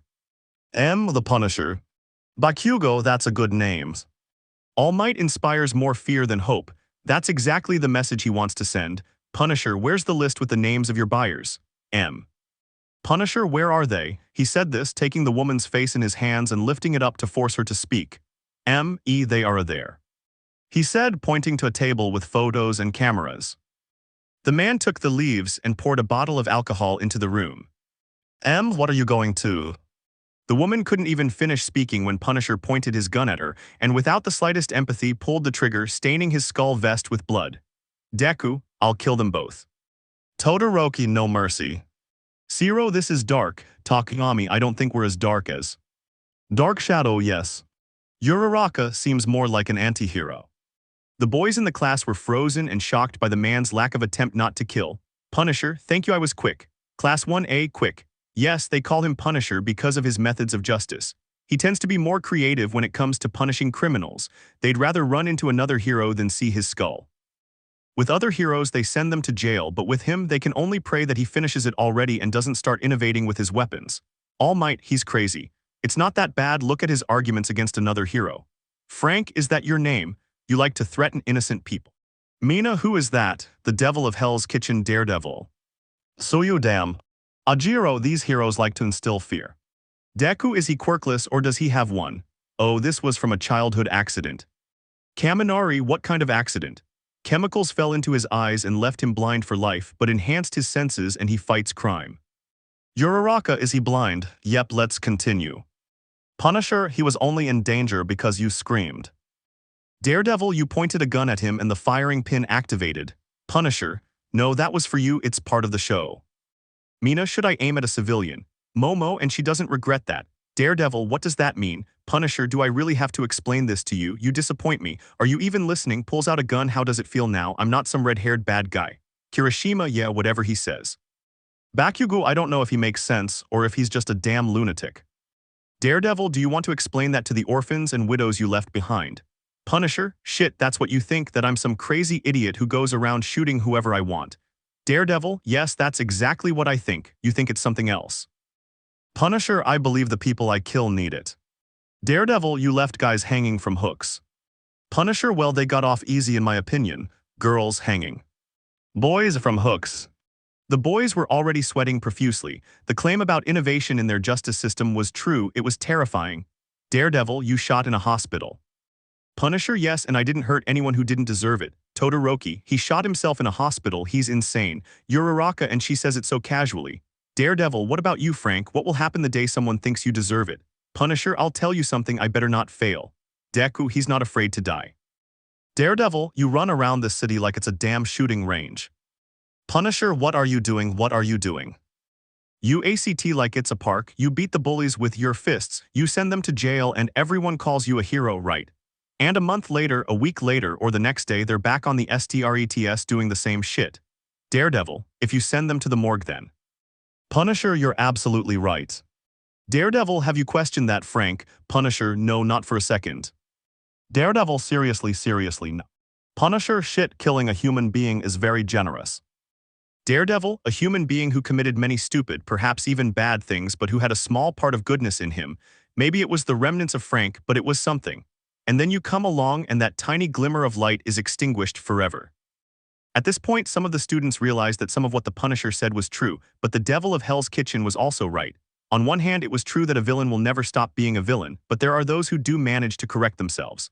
Momo, excuse me, but why is that guy Frank a security guard? Is that just because he likes me, or does he have a reason? Frank Classel was a U.S. Marine with a wife and 2 children. He was spending time with his family in the park a few days after returning from overseas service when a gang fight broke out, and his family was gunned down. He witnessed the heartbreaking scene, and from that moment on, he decided to wage an all-out war, hunting down and killing anyone connected in any way to his loss. He is a specialist in marksmanship, martial arts, and weapons, and the skull symbol is a warning that his time to die has come. Deku, so he's some kind of victim. The man was also impulsive, and several of his actions aren't well received by other heroes. There are more, but we'll see them later. See you, Earth 1. Very well, I want to show you the other universes. Let's leave 616 for now, I'll show you the one they call Earth 1. Almight Earth 1s. Yes, to clarify, there are no individuals or heroes from 616 here, there are completely different ones. Minta, so I learned the names for nothing. Kaminari, don't make things up. Well, yes, I invented it, and yes, because they're fools, now watch. The young people approached what appeared to be a police chase involving a van from which several banknotes were flying, and where sirens and loudspeakers could be heard. Police, this is Metropolis Police. Stop the vehicle and surrender immediately, or we will have to use force. Several patrol cars were seen chasing the vehicle through the main streets when, in a moment of inattention from a mother, a little girl let go of her hand and ran across the street to pick up a... Just as the patrol cars were about to hit the girl, a red-clad officer was seen picking her up very quickly and taking her back to the sidewalk. Wow, be careful, little one, remember to look before crossing the street. Little girl, mommy, look, it's Superman. Superman, are you okay? The man in red and blue said, smiling at the little girl. Girl, Uha nods her head. Superman, alright, look, I'll give you a mission. I need you to take care of your mom while I deal with the bad guys, okay? Girl, yep. Superman, alright, 5, he said, giving a high five bye. The man began to fly in the direction where the fugitives had gone. Hey, I was going for the girls. Superman, sorry Barry, you know I'm like this, he said, smiling at someone. Flash, next time I'll take care of it. Don't worry, said a young man in a red and yellow suit who was running alongside the flying man. Deku, those powers are incredible. Kirishima, hey, who are they? They are Superman and Flash, heroes of Metropolis, and... Deku, what are his quirks? How rude. Well, Flash, as his name suggests, is a speedster. Momo, just like the one from the other universe, Pietro. This one is much faster than him. Flash is able to travel through time using the Speed Force. Class 1A, time travel. Yes, and Superman has super strength, super speed, laser beams or heat vision, invulnerability to conventional weapons, ice breath, super hearing, he can see through walls except for lead, and I think that's all. Oh, he can also fly and be off-planet. Jiro, does she have better hearing than me? You tell me, can he hear someone calling for help on the other side of the world and be there in seconds? Jiro, damn. Bakugo, I don't think he's that strong, he could take on the... Whatever you say, but he was able to hold up the entire planet for a day because Atlas was busy. Almight, Atlas, the Greek titan. He himself asked Superman to hold up the planet for a day so he could rest, and he did. Oh, and then on a mission he had to hold up the entire universe with one hand. Kirishima, this guy is scary. Mina, and how is it that she can go to space? It's an alien. Class 1A, alien. Yes, he comes from a planet called Krypton that was about to die, and his parents sent him to Earth as a baby to survive. Earth's yellow sun grants him powers, and the more powerful the sun, the more his power increases. Class 1A, impacted. Momo, how lucky he's not a villain. Hahaha girl, anything is possible in the multiverse. The class was surprised. If the creature was laughing, it seemed things could get worse. Superman, hey Barry, after this, do you want to go get some food? Flash, sure, I'm starving. Superman, can you ask the others if they want anything? Flash, I already asked them. Diana wants fries, soda, and a burrito. Hal wants a cheeseburger and fries. Cyborg wants a double cheeseburger and soda, and Arthur wants 2 orders of fries. Superman and Bruce, Flash, no. Superman, didn't you ask him? Flash, no, I asked him and he just sent that no. Superman, well, don't say we didn't ask. Flash, clear the way for them, you scold them. Superman flew faster, getting ahead of the car, while Flash grabbed the pedestrians and brought them back to the sidewalk and stopped the cars to clear the road. Superman got down and with one hand stopped the car, causing the immovable object to not move from its place and leaving a large dent in the front of the car. Kaminari with one hand. Midoriya, Almight, he looks like you. Almight in 1 or 2 things maybe, but his power is incredible. That's right, super strength, super speed, the suit, they're similar. Superman, sorry about the bump guys, but what you're doing is wrong. Thief, shut up, little explorer. He said this to pull out a gun and unload the entire cartridge into the hero's face, who had no intention of covering himself and received the bullets that didn't even tickle him. Mina, seriously, nothing's wrong with him. Tsuyu, it's incredible. Superman ready. Flash quickly arrived where his friend and the thief were, and without him noticing, the young man had completely disarmed the criminal and handcuffed him to the car. Flash, what do you want? Superman, I think 2 hamburgers and you. The young man saw another assailant emerge from the other side of the car and slam his head against it, easily knocking him out. Flash, I think 4 hamburgers, 5 orders of fries, a sandwich, and a milkshake. Superman, I think I'll have to ask Bruce for money. Flash, journalist salary. Superman, yes, and what about you? Flash, let's not talk about that, shall we? Superman, I'll give you a head start.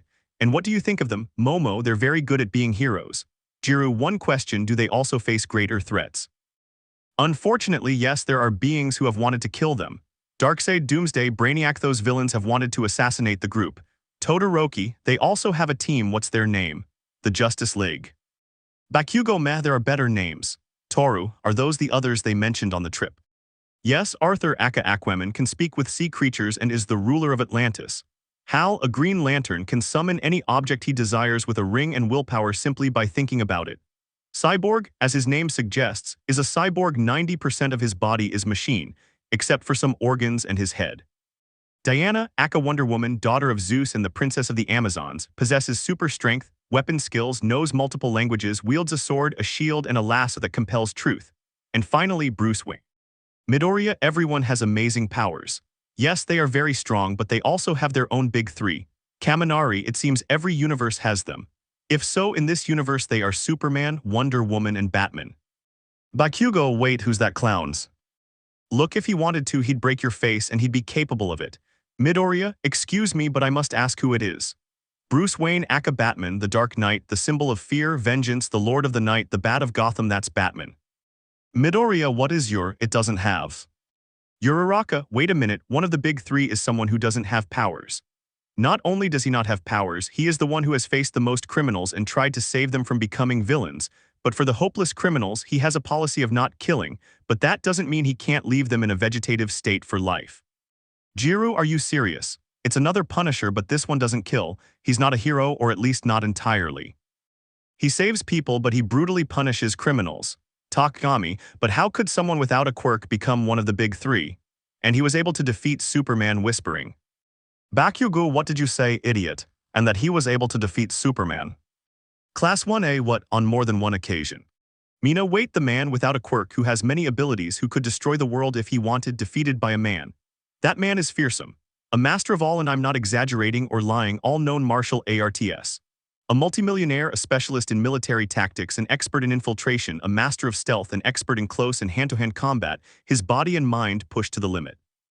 A playboy and philanthropist, this man ended an organized attack by at least 10 villains who hired an armed army from an entire city, plus a city full of criminals, all in one night without the help of any other heroes besides his children.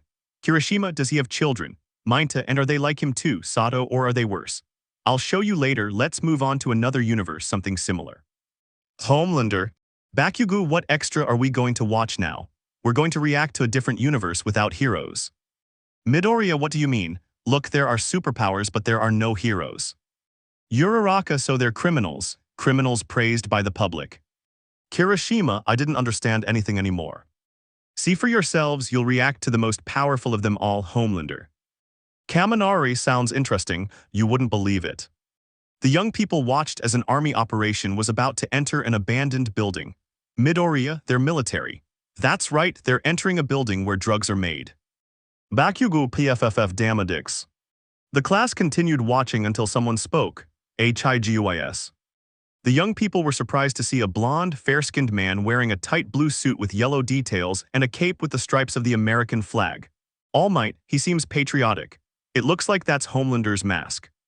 Minta, mask, Homelander, oh sorry, what happens if I take care of this? You guys rest. Tsuyu, but he seems like a good guy.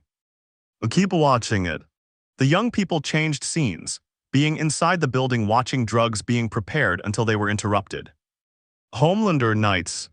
A criminal was about to grab his weapon when the hero quickly sliced him in half with his heat vision, leaving viscera and a large amount of blood scattered around the place.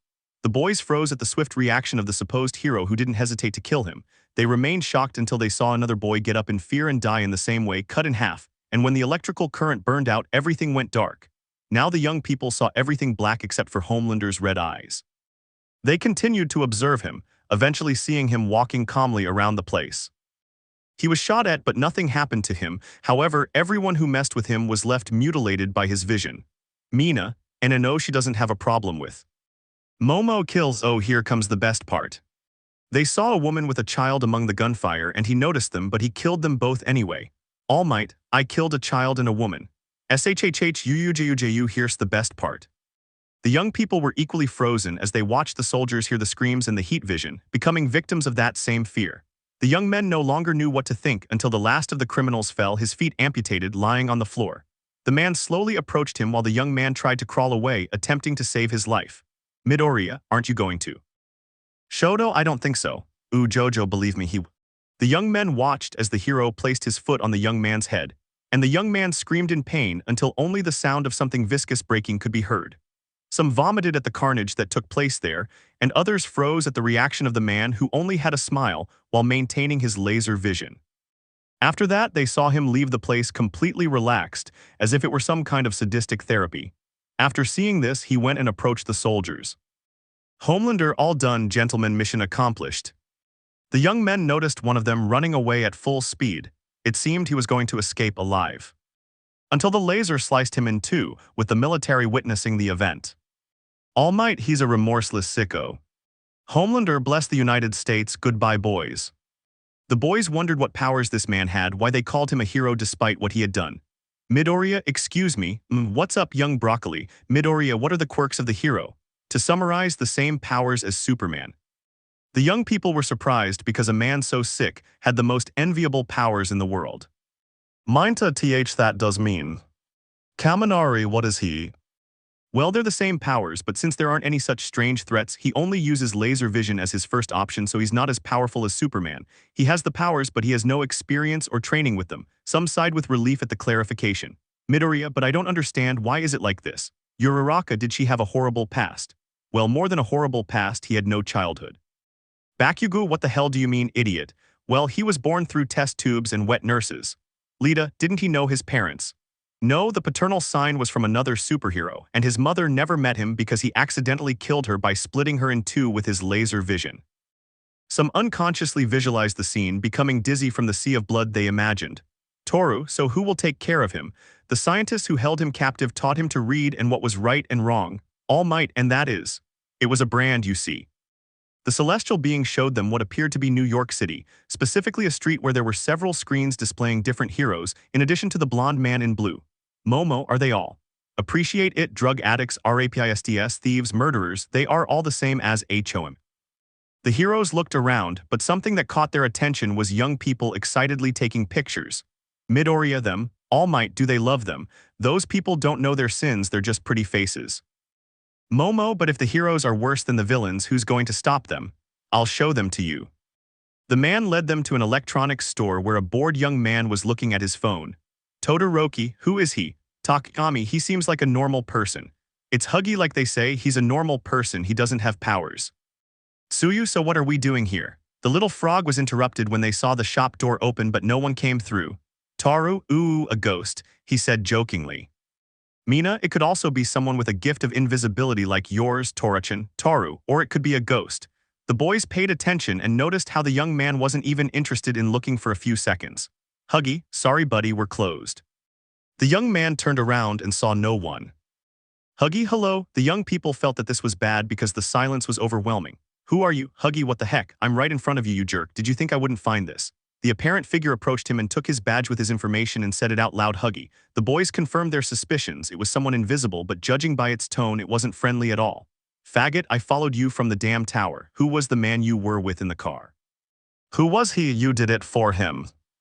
Some of the boys didn't pay attention to the question because of the violence with which he was acting towards the boy in front of the screen, with only Sato, Ajiro, and Todoroki hearing him, but they decided to ask later. Huggy, he was just an Uber driver. What kind of bullshit is this UBR driver thing? Do you think I'm stupid? They suddenly witnessed the entity grab the boy and rip a television out of its grasp to hit him while the boy begged for mercy. We are the seven, the most powerful ON Earth, champions of the innocent, you son of a bitch. The boys were saying goodbye to the young man when a van crashed through the glass door, hitting the invisible man and throwing him to the back of the store. The boys wondered who he was. Would he be a cool hero? Well, all those expectations faded when they saw a man who appeared to be 35-40 years old with a beard, wearing a beach house and over it, a large black trench coat. Sorry for the mess, you have to go away, Huggy. Midoriya, do you know him? As he said this, the man pulled a crowbar from his trench coat and gestured for the young man to leave the place. Ajiro, is he going to fight him? Sato, that seems to be the case. Todoroki, that won't end well. Butcher, what a surprise, it's the invisible faggot. After striking the spot where the invisible man had fallen, they noticed he was gone, only to see how the invisible man apparently struck him. They witnessed how young Hug, instead of leaving, decided to return to help the guy who saved him. Kaminari, I don't understand how he plans to defeat someone who can't see. He said aloud before seeing how the invisible man immobilized the man by the hands, only for him to make a crazy face and spit blood in his face, managing to see his facial features and deliver a headbutt, followed by multiple direct blows. Kaminari, I would have preferred not to know. Toru, actually it is a good technique. They saw the man begin to spit blood into the arms of the invisible being, and being able to see him, they thought they might have a chance when the man collapsed to the ground, exhausted. Takami, I think we rushed things. HI, and who are you, a bucking spy? For whom, you're going to tell me or I'll smash your bucking head in. Who the hell are you? The boys watched expectantly as they noticed the young man stealthily approaching the duo in the corner. Minta, yes, they are definitely not heroes. Butcher, I'll tell you who you are, you bucking idiot. Transluce doesn't even mean invisible, it means semi-transparent. Bakugo, heh, I like that, idiot. Some were not surprised by what was said as they seemed like drops of water. Upon hearing the last part, the boys saw that the boy wanted to pull a light cable towards the hero, noticing that it was right on the wall. They felt their time had come when the bearded man kicked him, managing to pull him closer to the cable, and they witnessed how his backside was literally being electrocuted. Kaminari, okay, I'll never do something like that. Toru, we're not supposed to be invisible per se, we just reflect light, but that looks really painful. Managing to bring down the hero. Midoriya, they did it. The boy said, somewhat happy to have one. Alright guys, now let's move on. I don't know if I should show you, damn it, I'll show you how Traslucd dies. The young people, like the teachers, looked with open eyes at the celestial being said. Midoriya B, but they defeated him. Oh, I didn't tell you, did I? The man tricked the boy, saying he was a federal police officer because the boy lost his girlfriend when a superhero with a speed quirk ran right through her, killing her in milliseconds in front of him. Momo, that must have been tough.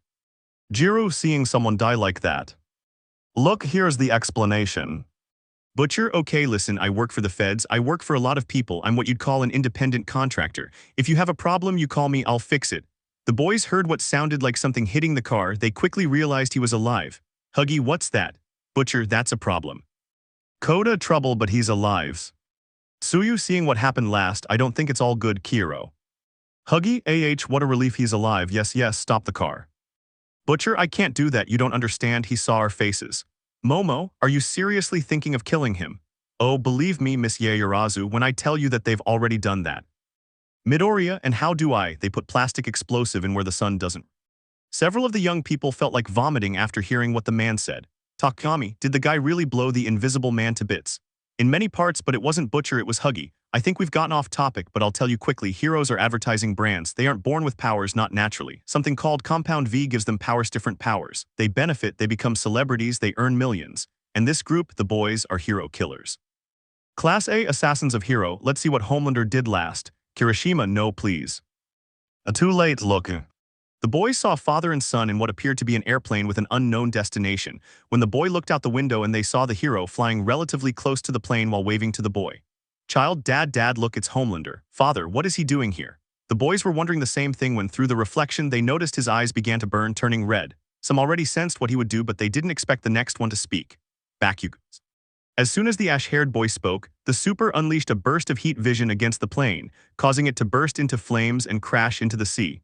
All the while, the hero watched him fall into the storm, a faint smile forming on his face. Almight, and to think this is the strongest in his world.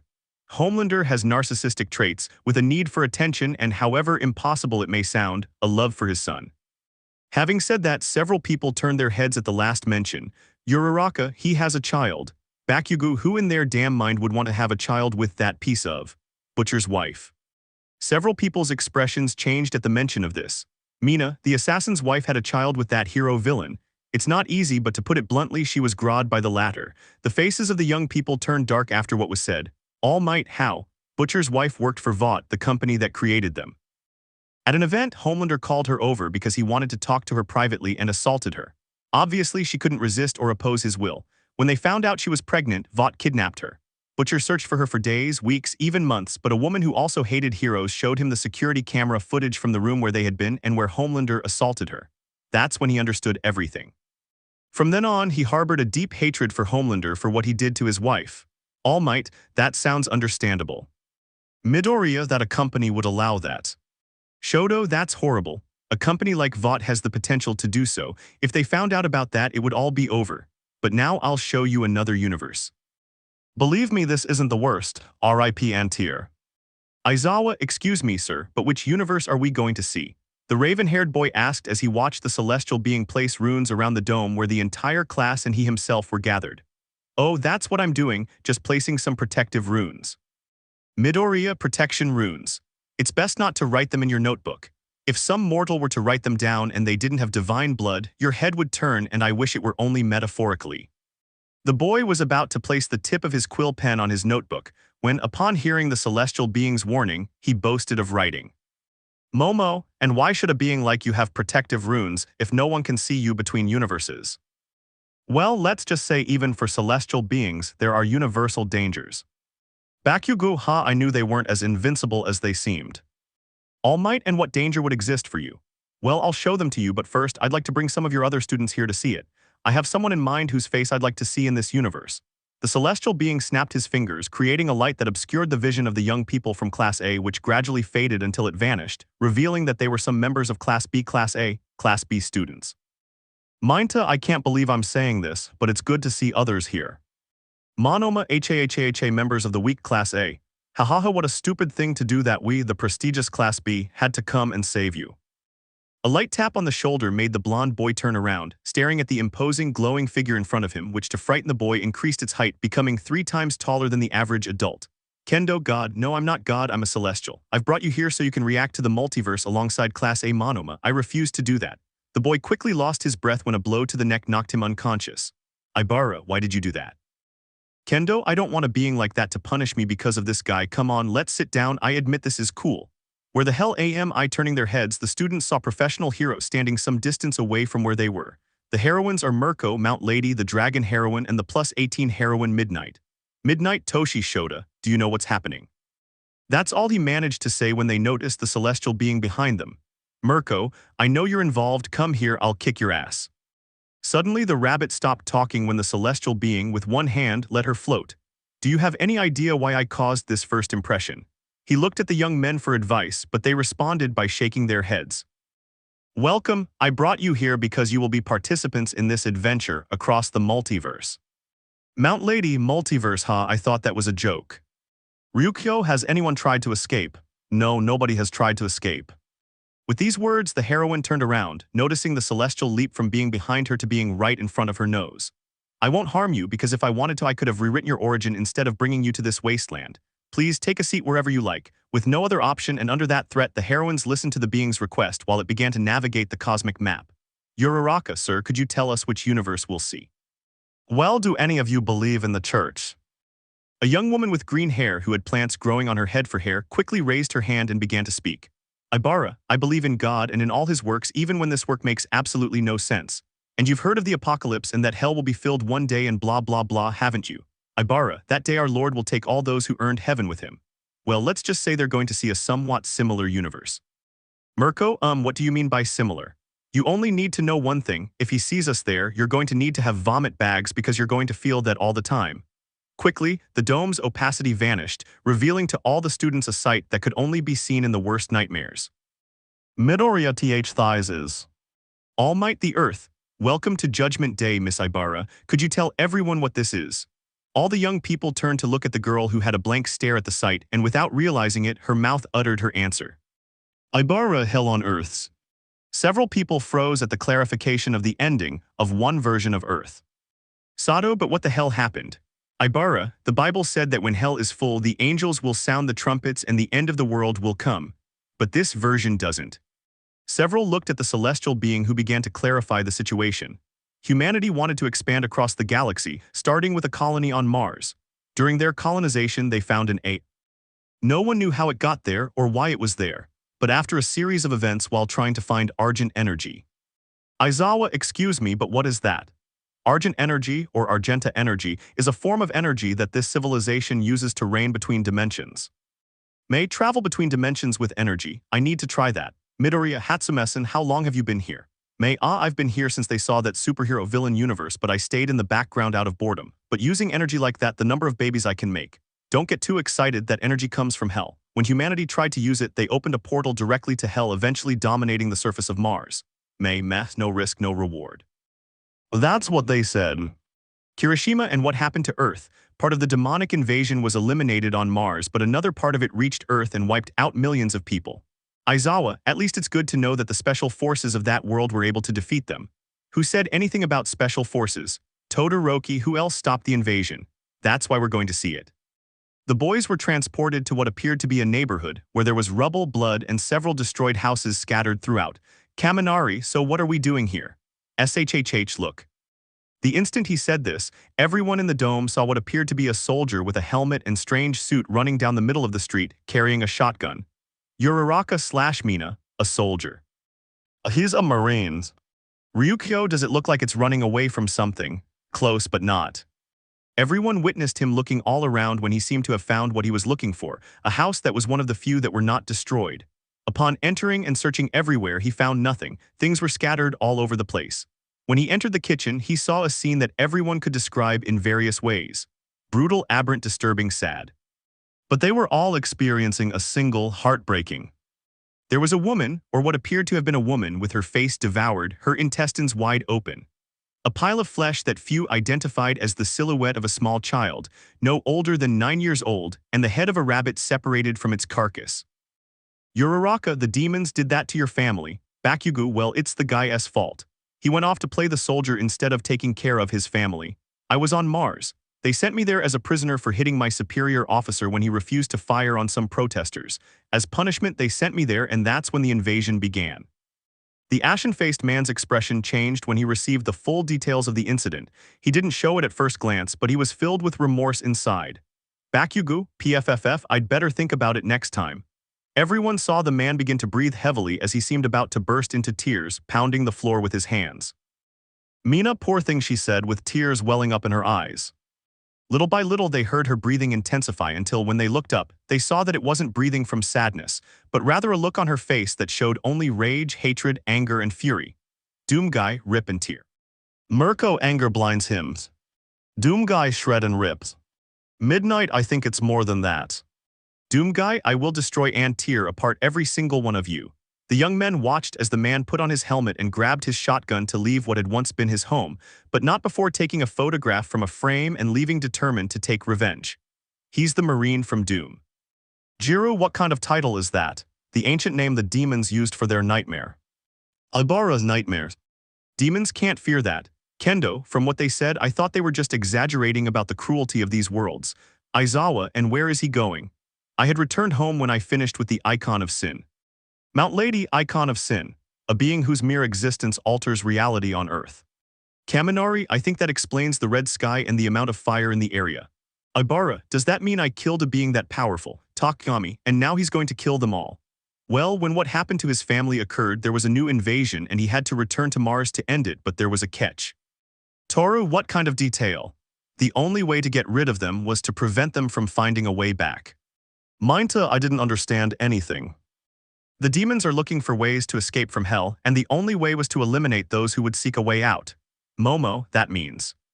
Kendo, is he trapped with them? Correction, they're trapped with him. Kaminari, no offense, sir, but I highly doubt a person could survive with those creatures and in their world. Oh, but you'll see. The young people witnessed what appeared to be a time jump, seeing two soldiers dragging the Marine to what seemed to be a kingdom which had the appearance of being from long ago. Mirko, what the hell just happened? Welcome to Argent D'nur, the citadel of the Argenta. Midoriya, isn't that the race you mentioned earlier? Sato, the truth is I still have my questions about these people. Mina, me too. The Argenta are a warrior race that has fought against demons since the beginning of time, beings from another universe. Midnight, what do you mean from another universe? Isn't it the same one? You see, the entity that created everything, the Father. Ibarra, would that be God?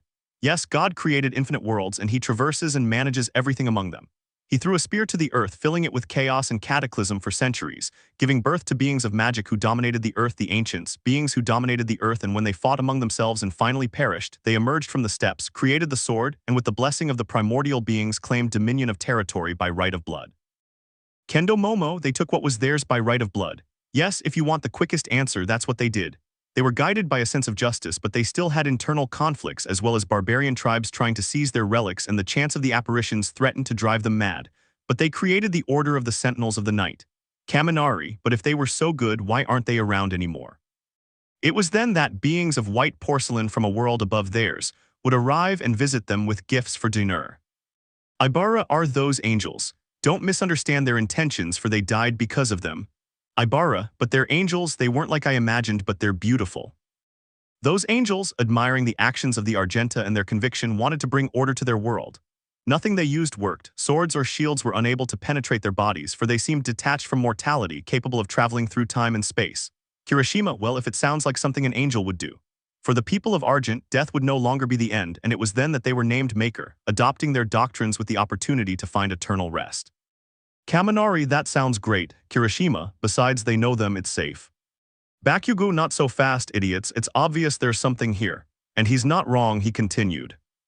They were given technology, now capable of upgrading their citadels and weapons with technology even more advanced than that of their own world. They discovered that there were more enemies who didn't share the Maker's ideals, carrying the banner of the Sentinels of the Night to liberate peoples who were being exploited as they once were. With this, they formed alliances and their armies multiplied. But something troubled the Khan Maker, a schism in the Argent blood. To resolve it, he would perform a ritual with the strongest warriors, for if they didn't purge the malicious one from their ranks, it would endanger the promised paradise, the celestial kingdom of Urdak.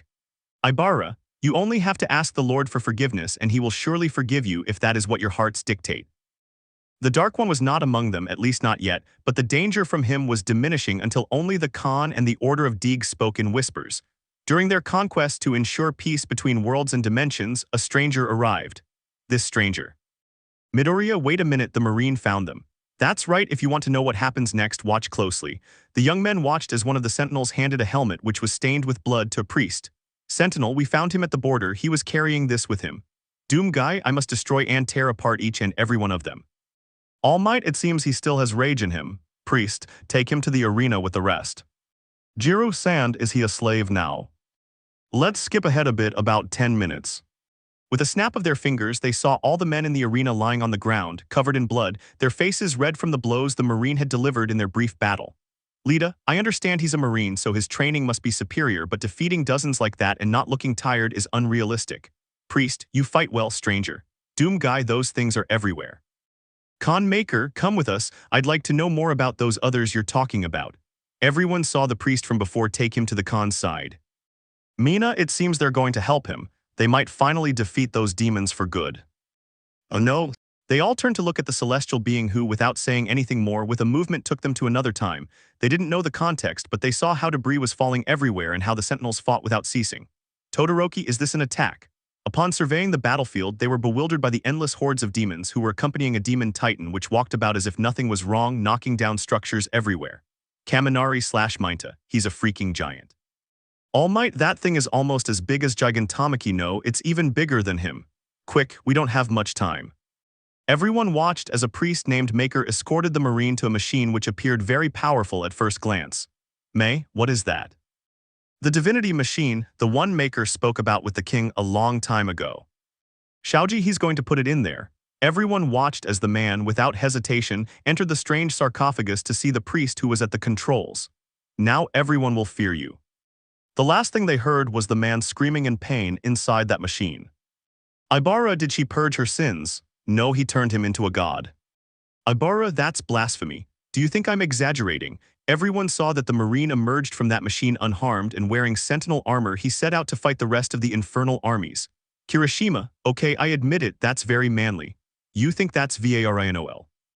Several people stared wide-eyed at the Celestial's scream, and in another snap they saw a scene where the Titan was walking and the Marine was jumping directly towards it. Midoriya, is he going to? Todoroki, it seems so. Bakugo, he wants to die. Everyone was speechless as they watched the foreign sentinel knock the Titan down with a single blow, sending it crashing to the ground. Wielding a glowing red blade, he plunged it into the giant's chest, who writhed for a few seconds before becoming motionless. Kirishima, that's really manly. Almight, not even I can throw a punch like that. Lita, so that really made him a god. Kaminari, and what happened next? The great betrayal of the Maker. Girls' betrayal. The next scene they witnessed was a group of sentries led by the Marine entering through a portal straight into hell. Mina, and why are they going into enemy territory? The general of the Sentinels had nightmares about his son being tortured by demons, and in an attempt to save him, he organized an attack with the help of D'nur's strongest Sentinels, but he didn't know that this was a trap orchestrated by the priests of Deeg. Komari, that's cruel. Shishida, when Khan finds out. She won't find out anything because she sent them. Everyone except Bakugo, Todoroki, and Midoriya was surprised by that revelation. Aoyama, Messier, excuse me, but why would Khan betray those gentlemen? The Khan and her people are beings who need Argent energy to be long-lived and immortal, but what no one knew was that Argent energy is generated by extracting the soul directly from the demonic realm. Kodai/Tetsu, soul extraction. When a man dies, demons take his corpse to a machine they built to extract the soul, subjecting it to the worst unimaginable tortures until his soul is extracted and turned into energy. Then the body is discarded, becoming a hellwalker. Ibara, but why would an angel allow that to happen? How can he accept it? Because eons ago, the leader of the demons, the Dark Lord, made a deal. He would be granted the power to subjugate entire races to his will and dominate universes, provided that the demonic power granted longevity to the Khan and her people. Uraraka, and what happened to the Sentinels? Well, the sentries who accompanied the Marine died, the hordes were too many for them, but the only survivor was the Marine who still harbored his anger against that race of demons. Kodai, and he's still fighting against those things. Well, let's just say the demon world and the human world have different ways of experiencing time. Momo, it's like the days here and on Mars. Exactly. Aizawa, and how long has he been fighting? Eons. Only two people heard that answer the first time, Kyoka and Mirko, whose eyes widened in surprise upon hearing it. Toru, how much? The Doom Guy, no, the now-named Slayer. Kirishima, that's a very manly title. The one now proclaimed by the demons themselves, as Doom Slayer, has been fighting demons for approximately eons. Everyone felt a chill at that result. They had expected it to be at least 10 years or even a little more, but they hadn't expected such a long time. Mina, but doesn't he need to eat, sleep, or even rest? The divinity machine, as I said, not only purged evil, but also endowed its user with Argent energy. The Slayer's bloodthirsty purpose and hatred for demons granted him fearsome strength and brutality. By killing his demonic enemies with infernal Argent energy, he can even heal himself. He no longer requires mundane things like eating, resting, or anything else. That would be a good baby, aside from having to eliminate in order to heal. Kaminari, and what will happen now? Now I'm going to show you where it is. With one more snap of their fingers, they returned to where it all began, a scene of hell on earth. They saw tentacles emerging from the skies and the ground, demons walking freely through their new domains, and human skulls scattered across the floor. Ryuko, this isn't good at all. Guitar solo begins to play. Jiro, and where's that music coming from? I don't want to say, but it fits the atmosphere. That means he's here. Everyone watched intently as a huge skull shattered into pieces while a man loaded a shotgun, aiming at several demons about to attack. Midoriya, it's him. Todoroki, yes, the Doom Slayer. Jiro, does that music always play when he appears? Now he's a divine being, he can do it if he wants. Bakugo, if he's so divine, why does the idiot use ordinary weapons? For setting a challenge. Several people looked at this answer with doubt. Mirko, challenge. Yes, the Slayer became so strong that he could rip a head off its neck just by squeezing his hand. He no longer found killing them so easily entertaining, so he decided to use weapons to make the demons suffer more. Lita, that's very sadistic, and I'm being conservative with that word. In fact, there was a time when he was trapped and had run out of ammunition, and when the demons found out, they only knew how to do one thing. Shaoji, he must have had a hard time. Takami, he couldn't imagine it. The students didn't know what was causing that laughter, so they could only wait for some kind of response from the celestial being. Ryuko, why that laugh? Those damned people ran away from him. Monoma, what do you mean they ran away? They fled to save their miserable lives. Kendo, and did they succeed? Of course not, just look at this. The celestial being showed them the most brutal and bloody deaths that the demon slayer inflicted. After looking at just 3 of these, some already wanted to vomit while others decided to look away. Momo, did he seriously rip one of their stomachs out and make him swallow it? Kaminari, you're talking about him. He literally slices demons in half with a chainsaw. Midoriya, he destroys them with one blow, he truly hates them. Lita, it seems that if I wanted to, I could break all their bones. Takamami, Dark Shadow, I think it's best to stay in the light. Dark Shadow, I think so. Few noticed that the celestial being was trembling slightly as he watched the killer's massacres. I think that's enough. Some wanted to stop watching, but the man's rage was incredible. It was like that until they saw how, as he walked among the corpses, he stopped. Not even the celestial being understood that it wasn't part of the story that he stopped. Slowly, the assassin turned his head in the direction where the floating dome was supposed to be. With this mere action, the runes that were written as protection began to glow red, and when they looked again at the killer, they were all certain that he was smiling at them, with a look that only expressed implacable sadism. Yes, we definitely have to leave. The celestial being quickly returned them to their plane, ceasing to see that demonic universe. Mainta and Kaminari were vomiting after seeing that sadistic look from the man. Well, you guys need to clean the hallway. Midnight, hey, what was that? I forgot to mention it, but the runes I wrote earlier were to prevent him from turning on me.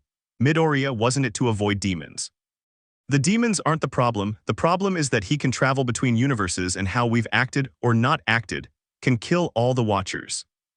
Taro That said first, okay, sorry. Kendo, and now what? Well, now I want you to meet its lighter version. Aizawa, another version of the killer. Let's just say no, someone else who wears green armor and is futuristic. Relax, I promise you it's calmer. Midoriya, excuse me, what was that man's name again? The Doom Slayer. And who else do you think we'll see? Well, the Slayer's name is unknown, nobody knows what it was called, but the one we'll see is a soldier. I don't want to tell you too much, really. Momo, could you at least tell us your name? Well, they call it 117. Spartan. Midoriya, 117. Bakugo, hahaha, what kind of name is that? It's an identification number, he's a soldier. Ryuko, and is it as brutal as the previous one? No, let me show you your world. The man, making sure everyone else was calm, snapped his fingers again, revealing the planet, which had changed, now featuring space stations and various ships of different sizes. Momo, is this Earth? Kaminari, isn't it really high? Kendo, I never thought I'd live to see this, it's incredible. Oh, this isn't Earth, this is Reach. Jiru, Reach, Mina, wait a minute, so you've already been able to see other planets. Yes, it's the year 2550. Humanity has already colonized other planets and countries have ceased to exist as such. Now the entire Earth has created an organization to control colonies in space, the ONI, or rather the Organization of Intergalactic Nations, to manage them. Momo, this is incredible. Almight, always trust in human intellect. I believe David would be. David, this is amazing. Upon hearing the scream, the blonde man turned to see where it came from, noticing his American friend who was staring at the edge of the dome watching the large number of ships. Almight, David, Toshi, can you believe this? This is amazing, no, I mean fantastic. The only problem here is the large number of insurrectionist planets. David, insurrectionists. Yes, people who refuse ONI, terrorist groups that attack UNCS ports and ships. Todoroki, UNSC. The United Nations Space Command is a military organization that owns the security equipment on the ONI planets. They are people of justice, but there were problems between these factions, so a doctor had to make a decision that would be crucial for humanity. Kendo, what decision? See for yourselves. The man transported them to an interrogation room where there was an older doctor and an interrogator in front of her. Question, tell me about the children. May, do you call them what I call my babies too? Let's say something like that. The answer did not convince the ash-haired one nor the two-toned one, who had a cold stare that, if someone didn't know them, would make them think they were brothers. Question, Dr. Halsey. Midoriya quickly took notes on everything that came out of the room, confident that if this universe wasn't like the previous one, there wouldn't be any problems with him recording information in this one. The brunette next to him just laughed at the actions of the green-haired boy who was quickly taking notes on everything. David, Halsey, what's her doctorate in? Military engineering. Halsey, you know all about that. Almight, excuse me, but who is that man over there? It's a question that was sent by the ONI. Aizawa, did the woman commit a crime, a serious one? The way many looked changed, as the woman seemed to have a calm expression, which was surprising given the situation she was in. Question, you kidnapped them. Halsey, children's minds accept indoctrination more easily, their bodies are more adaptable to enhancement. The result was the ultimate soldier. Bakugo, I knew that old woman wasn't talking about inventions. Midnight, kidnapping children. Dr. Halsey. Momo, poor little ones. Ibara, may the Lord take care of those little ones. Todoroki, but why did he do that? Mirko, I don't know that old woman, but I want to kick her in the face.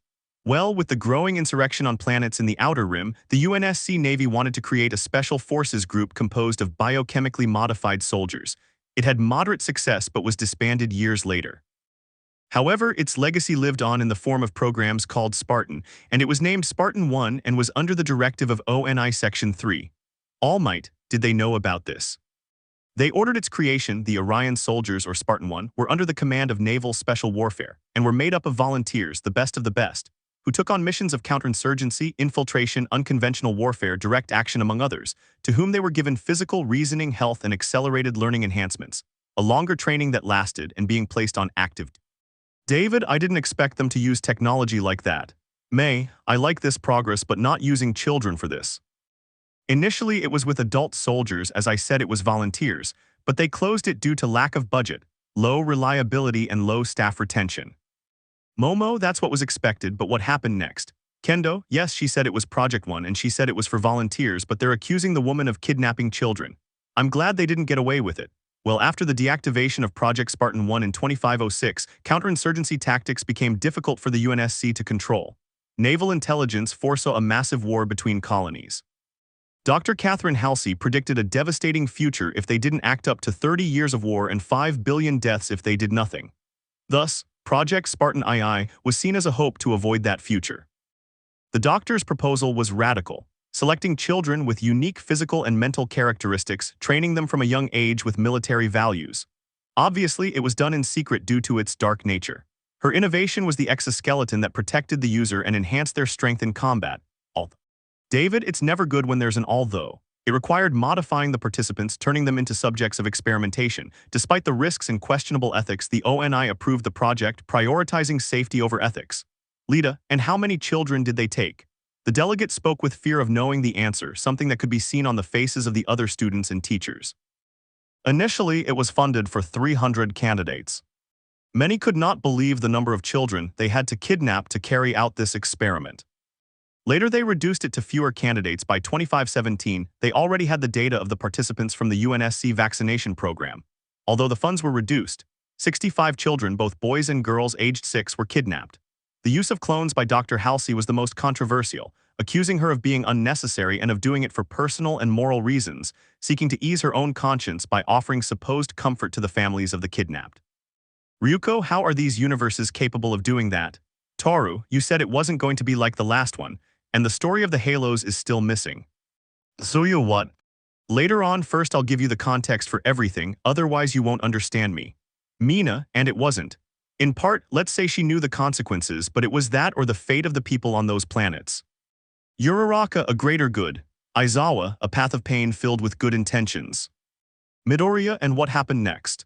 After being kidnapped, they were taken to Reach, where their training began under the command of the chief officer and an AI. Jiru, an AI, one of those that draws you a picture of a person with 6 or 7 fingers. No, an AI that can learn independently, just like the word artificial intelligence.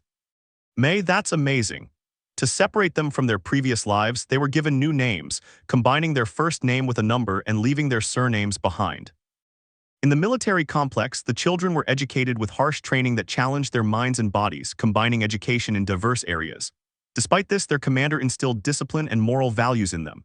Aizawa, if they found out, don't complain about me later, it's for your own good. Class A, are you serious? Momo, that's it, something good.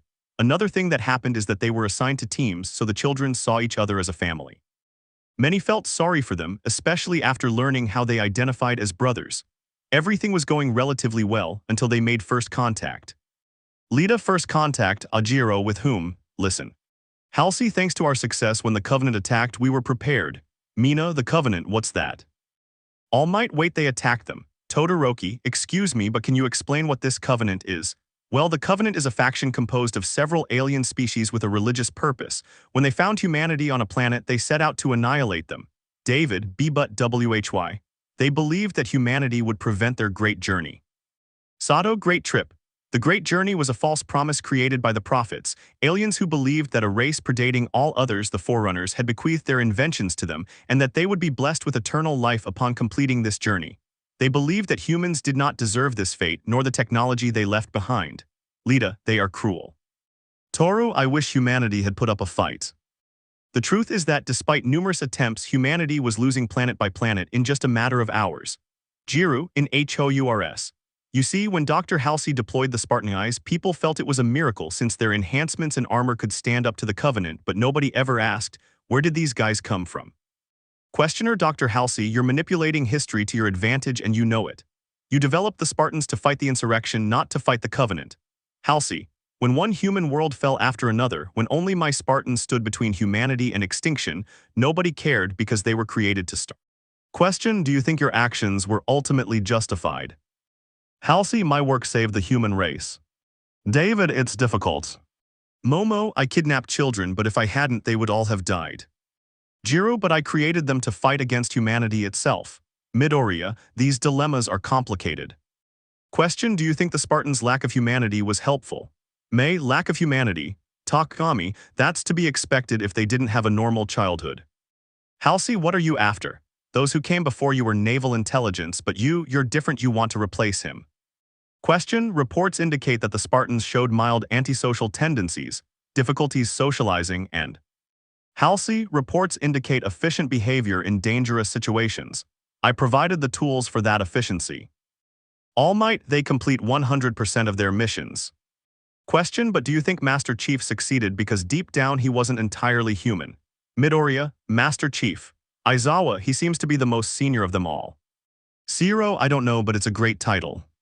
Halsey, what does John have to do with all this? Do you want to replace him? Question, is the Master Chief dead? Several people's eyes widened at the mention of the soldier's fall. Halsey, he's missing in action. Question, haha, Katarine, Spartans don't die. Halsey, your mistake is seeing the Spartans as military machines. My Spartans are the next step in human evolution, our destiny, don't underestimate them, but above all, don't underestimate him. Aizawa, it seems he sees the chief as someone special. Actually, during his training, he was the one who most caught Dr. Halsey's attention. Almight, he's his favorite. From an early age, he showed a talent for leadership, the courage of his men, and above all, luck. Bakugu ba, how pathetic. Midoriya, excuse me, could we see the chief? You'll see it, but I want you to see the timeline of this universe at least since I saw it. I'll show you Phase 1 Reach. David, the world we saw at the beginning. Takami, what's so special about it? Reach is humanity's greatest achievement, ONI's largest and most populated human colony. Taro, it's amazing. Momo, will we see the chief? No, you'll see other Spartans, Noble. Midoriya, Team Noble, the boy wrote. The man snapped his fingers, revealing a military base where a soldier, apparently wearing a black suit and dark gray armor, was getting out of a vehicle. Mina, who is that? Momo, he said they used their first name and a number, right? What's this Spartan's name? His name is unknown, but he is the one we will see during this phase. Tsuyu, he seems quiet. Kiro. Takami, it's something a soldier would expect. The young men watched as he arrived at a tent where there were more Spartans, wearing more colorful or modified uniforms. Holland, last night contact was lost with the Vice-Gred repeater. I responded with shock troops who were declared missing in action. Carter, and now it's our turns. Holland, the Office of Naval Intelligence believes that deploying a Spartan team is a waste. I disagree. Cat, Commander, Jorge, he's the new number 6. Emile, Cat, did you read his file? Cat, only what wasn't covered with black ink. Midnight, other Spartans. Ryuko, excuse me, who are all those others? That's the rest of Team Noble, Captain Carter, Intelligence Specialist Cat, the watchful Ijun, Heavy Hitter Jorge, and the crazy one who's my personal favorite, Emile. Minta, he has a cool helmet. Kirishima, I like the skull decoration, it's kind of creepy but it's cool. Bakugu PFF, why do I need to ask for a skull on my visor? Oh, that's not an ornament, it's more of a souvenir. Uraraka, a memory. Setsu, what do you mean? Oh, it so happens that Emile had the disorder they talked about in the Spartans, aggressive and antisocial tendencies. Emile developed a sarcasm and a hatred for the insurrectionists since they killed his parents when he was a child, and when he sees one, he has the tendency that for each insurrectionist killed, he creates a stripe on his visor, meaning that none of those stripes on his visor are decoration. Midoriya, are they the insurgents I killed? Kaminari, there are several brands. Almight, does this happen to everyone? The symbol asked, not wanting to know the answer. There are isolated cases, but not all are the same. Several people breathed a sigh of relief at the response. Let's keep watching. Carter, one thing, I've seen your file, even what ONI wanted to hide. I'm glad to have your skills, but we're a team, don't expect to be welcomed with open arms. 6. Understood, sir. Carter, welcome to Reach. Todoroki, they're going to secure the repeater then, and to put an end to the insurgent force, but what a surprise they'll have. All Might, what are you talking about? Let's move forward a little. The young people didn't understand why the security guard wanted to rush things, but they couldn't argue. They reached what appeared to be the area of operation. The entire panorama of mountains and vegetation amazed everyone present, but that wonder was lost when they saw destroyed structures, along with burning vehicles. Cat, that's strange, there are no traces of explosives. Emile Plasma perhaps, Jorge, not in Reach, that can't be possible. Toru Plasma. Mina Plasma Weapons, SHHH. The celestial being accelerated events and transported everyone to another moment, startling everyone with its brevity. Jiru, and why is that? I want you to see them as closely as possible. The boys saw the Spartans at a base where they found a wounded man next to a corpse. Carter, and the rest of your unit. Soldier, we split up, the radio reception was bad. Cat, damn, plasma damage. Jorge, here's a live one. Everyone listened attentively to the words of the large Spartan who was pulling a girl out of hiding. Jorge, don't worry, we're not going to hurt you. Stay still and I'll let you go. Everyone was listening intently when the sight of something falling behind the soldier startled them. Bakugu, what the hell is that? Kaminari/Minta, alien. Many saw him launch himself at the soldiers wielding a kind of lightsaber and then saw another one appear out of nowhere carrying a hostage in his arms. Midoriya, Tethos, or Covenant. Members of the Covenant, specifically categorized as elites. All Might, they seem to be almost as big as me. Actually, you're almost as tall as them. The average height of an elite is 220 meters and the maximum is 260 meters. An imposing breed. Several people's jaws dropped at the size comparison, as they were even larger than All Might in his muscular form. They are divided into several species: grunts, jackals, elites, brutes, and hunters. Kendo, wait a minute, aren't the elites the most dangerous?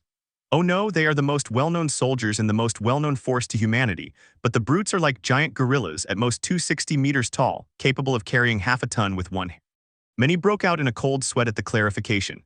Kaminari, and the last ones, the hunters are worms that form a structure larger than the brutes themselves, reaching 310 meters in height. If they had fingers, they could carry a whole brute without problems. Toru, a 3-meter-tall alien. I don't like the idea. But we're getting off track, let's continue.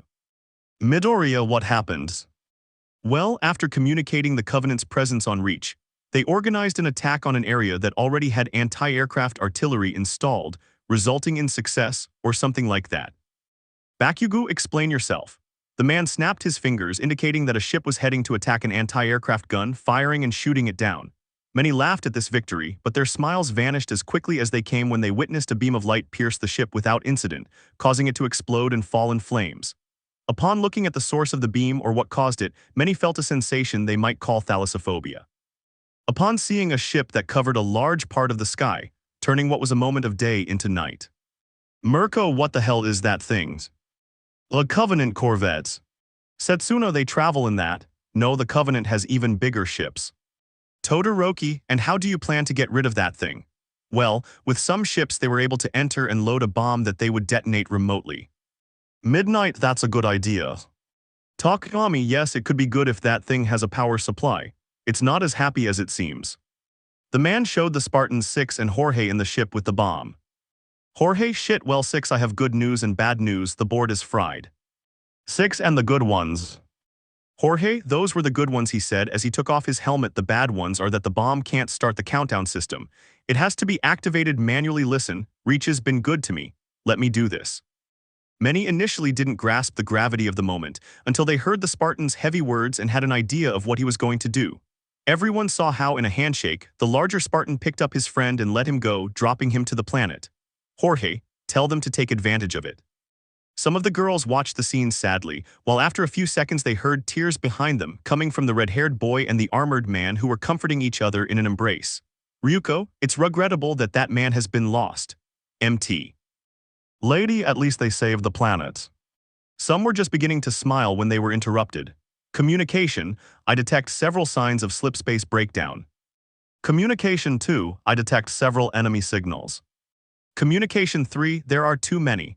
The young people listened to the communications while watching from space as more and more alien ships arrived on Earth. 0, no, it didn't work. The Covenant is on Reach. Kirishima the Spartan. Setsuna, she thought she saved the planet. Bakugo, hey, when are we going to see that 117? Just a moment, let them finish understanding Reach. Midoriya, what's going to happen now? Well, humanity doesn't have the best weapons, and the best thing they could do was evacuate Reach, as much of the population as possible. Jiru, I think it's the only option left. The young people watched as the soldier returned to a building where the other members of Noble were gathered. Kaminari, wait, he fell out of the atmosphere and he's still alive. It's thanks to the Spartan suits. May, I'm going to build one of those. Midoriya, I think it would be very useful. The young people witnessed a sad scene where what appeared to have been a great city was now being sent to hell by the Covenant ships. Momo, what are you doing? They crystallized the planet. Tsuyu, this is all so frustrating. Wait a little longer. The boys were surprised when lightning struck near the building where they were, forcing them to retreat and look for an exit. They were all watching with adrenaline pumping when a cold shot cut through the air, watching as what looked like a needle of purple or pink crystal hit the ground, piercing the helmet of Spartan Cat, who fell into the arms of Spartan 6. They quickly saw everyone else open fire on a smaller ship and witnessed a small alien enter and escape. The scene was heartbreaking, especially when they saw the final panorama of the city. Streets that were once asphalt now covered in lava, entire buildings collapsed, and the team captain carrying his teammate in his arms. Ibara, another hell on Earths. Monoma, there is no hope. Unlike other times when everyone wanted to silence the boy for his teasing, this time they saw him and his face didn't show superiority or mockery, but rather a devastated look at the sight of the place. Sato, what will they do now? They're going to retrieve a package that could save humanity. Bakugo, couldn't you have done that from the beginning? They needed Halsey to make the weapon. Midoriya, Halsey, David, what kind of package? An A. Bakugo, now an AI is going to save the world. You'll see later, this intelligence is made with information from a Forerunner artifact and the consciousness of Dr. Halsey. Many were suspicious of this plan as they did not trust the doctor and her judgment. Carter, Jun, escort Dr. Halsey. Jun understood, sir, it was an honor. A soldier's last words to his captain. Mina, this is the last time you'll see him. Aizawa, does he die too? No, but escorting the doctor brought with it leaving the planet. Toru, I'll leave those three alone. The worst is yet to come. The scene changed quickly, showing the 3 Spartans escaping in a ship while being pursued by more Covenant vessels. AI, Noble Squadron Leader, you need immediate medical attention. Midoriya knew. Bakugo, he's been hurt. The boys watched as the leader bled while trying to control the ship and avoid enemy fire. Carter, Noble 6, take that AI to the Pillar of Autumn and get out of here. Emile, escort him and get out of here. Despite seeing little of the sadistic Spartan, they understood the honor he felt in saying goodbye to his captain. Emile, it was an honor, sir. With dismay, they watched as both Spartans jumped and the leader drew the attention of the others. The situation quickly went from bad to worse as hordes of aliens rained down from more ships, including artillery they had never imagined. At one point they saw on the horizon how the entire sky, once blue with white clouds, now showed only a sky full of black clouds, with kilometers and kilometers of burned and crystallized earth sprouting fire. The boys watched as the Spartans escorted the AI when Carter, Noble, they have a problem, Emile, son of. A giant spider-like machine blocked their path and was ready to shoot and eliminate them. Emile, don't worry, sir, we can handle it. Carter, no, they can't. Emile, Commander, it has no firepower. Carter, but I have dough. Emile, understood, let's go get them, boss. Carter, they're alone, Noble, over and out. Some felt a void in their chests when they witnessed how, like a true leader, the Spartan was not afraid to sacrifice himself for his men and crash the plane into the machine, which was then brought down. Emile, let's go. Lita, this is beyond words, the duty of a leader. Jiru, I don't want to know what will happen anymore. Momo, this is no good at all, it's not over yet. The young people watched as the target ship Pillar of Autumn was ready to depart, but more ships arrived to prevent its takeoff. Except for a few minutes of calm. Emile, ready 6, get on that pelican and get the hell out of this planet. They listened as they watched the soldier handle a giant weapon. Dave/May, a Mac cannon. Yes, he must defend the Pillar of Autumn while 6 delivers the AI and leaves the planet. Their smiles were short-lived, as a Covenant ship shot down a pelican and deployed elites in the Mac Canyon area. To the delight of a gloomy man, he watched as the man did not hesitate to fight, killing one of his attackers with a point-blank shotgun blast. Emile, who's next? Their expression changed to one of surprise when they saw another elite grab him from behind and pierce him with the energy sword. Emile, I'm ready, and you? Kirishima he left fighting. Aizawa, even with his injuries, he didn't stop. Almight, that's admirable. The young people watched as, after a few minutes of the last Spartan taking the cannon and defending the Pillar of Autumn, the ship finally took off and left the planet. Mina/Toru, yes. Momo, wait, what about him? Jiru, yes, they said I was going to have to leave here. Handling the Mach cannon meant that I had to defend the escape with no option of escaping the planet. Midoriya, he's, yes, the last man on reach. Students from A and B, as well as some teachers, watched the poor soldier look around, seeing endless storms and several ships flying overhead, while he only had a weapon in his hand and was once again a lone wolf. Now he only has one goal. The students sadly turned to look at the celestial being, who was just as cold as they were. Survive. The battle lasted minutes. They watched as with each shot his visor broke until there came a moment when he had to take it off and fight without it. Each shot he received was painful, but if he was going to die anyway, he wasn't going to give them a chance to make it easy.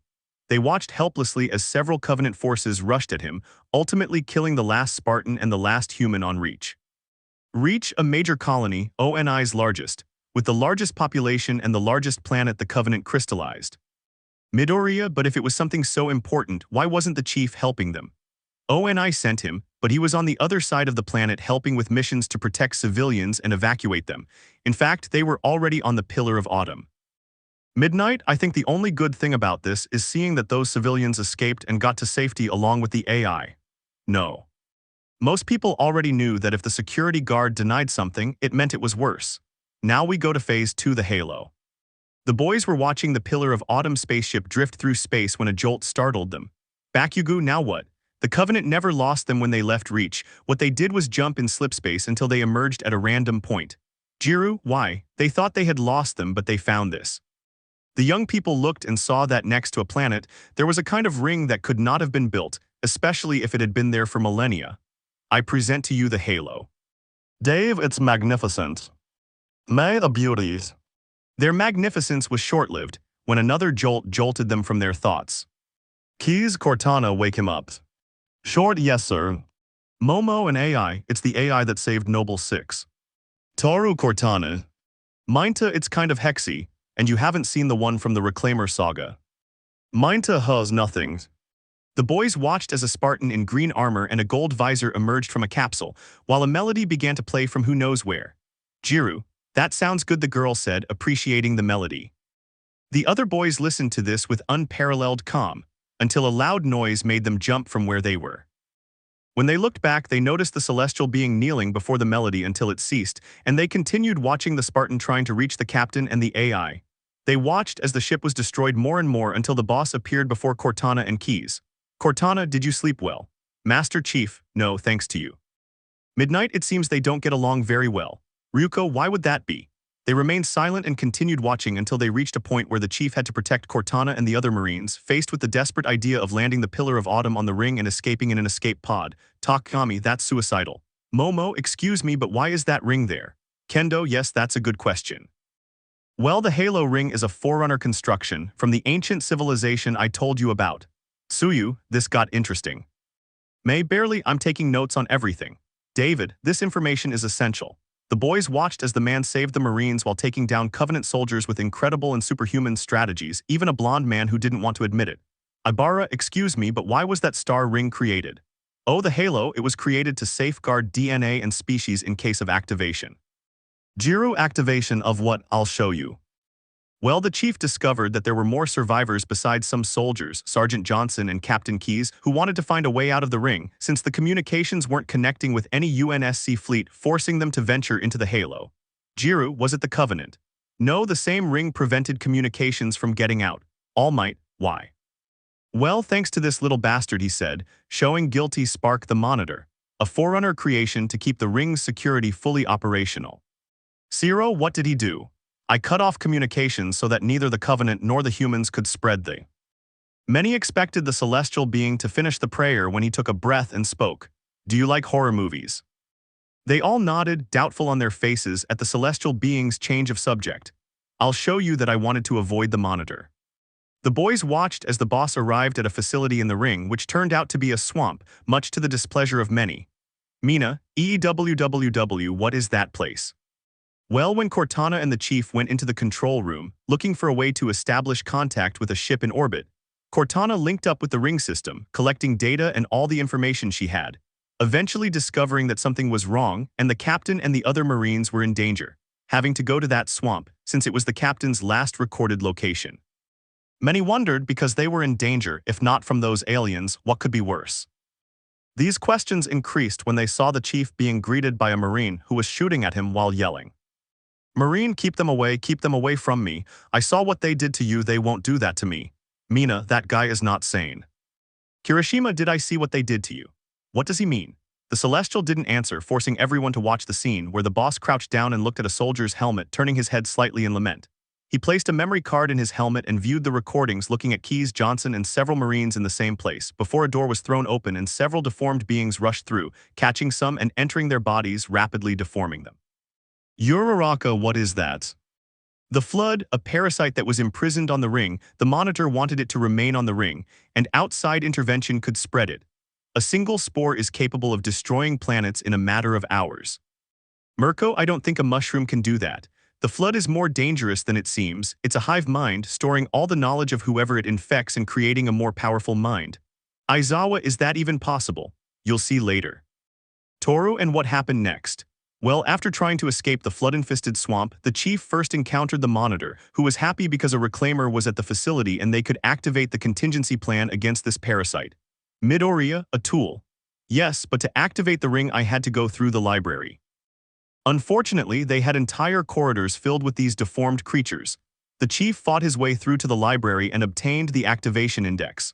They returned to the control center, about to begin preparations to activate it, and the young people watched as the index finger disappeared and Cortana held it in her hand. "Bakugo, what's that bitch doing now?" "Mina, you must activate the ring." "Cortana, what the hell are you doing? Do you have the slightest idea what you were going to do?" "Master Chief, I was going to destroy the flood." Cortana, "Oh yeah, didn't she tell you everything you were going to do?" "Master Chief, what are you talking about?" Cortana, "The ring doesn't annihilate the flood but their food. You were going to kill us all if I hadn't stopped you." Many were surprised by this clarification of the facts. "Lita, your food. Jiru, if that parasite feeds on people." "Kendo, I was going to eliminate all of humanity." "Master Chief, is that true?" he said, turning to look at the Monitor. 343, that's right, the ring eliminates all traces of life within a radius of 3,000 light-years. "We can't let the parasite continue to spread, you have to activate the reclaiming ring." Having said that, they watched as the Spartan and the AI refused, gaining the Monitor's disapproval and seeing it attack them with sentry drones. "Momo, that was close." "Monoma, can't they just get rid of the parasite right there?" That's a good question, but the ring doesn't just function as a DNA preserver, but as a prison for the last specimens of some races. The ring annihilates everything within a radius like a radiation blast, but it doesn't affect those inside the ring. "Dave, those scales of devastation are terrifying." "May I admit that's overwhelming, but it never ceases to fascinate me." "Almight, what happened after that?" Well, after they clarified that they only needed one more human to activate the ring, Master Chief and Cortana had a mission: destroy the Halo. Many opened their eyes to that goal. Todoroki, destroying it, isn't that unnecessary? Dave, think about all the information, all the technology, the progress they could have. With the parasite free, that information becomes a risk. Setsuna, hey, wait a minute, where's Captain Keyes? Well, it turns out the Covenant had him captured on a ship. The Chief and Cortana were planning to use his neural implant to activate the remains of the Pillar of Autumn and initiate the self-destruct process to destroy the ring. But something happened. "Mina, that sounds like something that could work, but the flood shot down the ship and entered this." "Midoriya, but is the captain all right?" The Celestial showed the scene of the ship's control panels, seeing the boss walk up to a giant green mass which had human bodies inside it, the main one being the captain himself, whose body could barely be distinguished from the whole mass. "Midnight, the captain is." "Unfortunately, if." Many felt sorry for the captain, watching as the chief raised his fist and struck the man on the head, removing the implant he had while silently staring at him before leaving. "Toru, that was unpleasant." "Momo, at least I ended her agony." When the young people were trying to see the positive side, the man spoke. "That's not how it is." Everyone looked at the man, hoping that his explanation was a lie. "Now you will see the power of the flood." He seemed to have turned back time, looking at the captain when he didn't yet appear to have been completely part of that parasitic mass. "Keys, what I forgot something my name, grown I forgot my name Keyes Captain Jacob Keyes, you Covenant bastards, that won't work. I won't tell you anything about Earth. Keyes." Jacob, Captain Service Number 1928 Arg. No, they don't just want Earth, they want it all. Miranda, is that you? No, don't make me forget her. Fleurod, forget everything. Some who managed to hear the voice were stunned. They hadn't expected the parasite to be able to speak. Keys, Jacob Keys. Fleurod, memories, emotions, everything belongs to us. You belong to us. Faced with the voice of that parasite and his desire to take everything, many were speechless. Ryuko, what was that? The flood feeds on the flesh and intelligence of its host. When it reaches a high level of intelligence, it begins to form a grave mind. I told you it functions like a hive mind.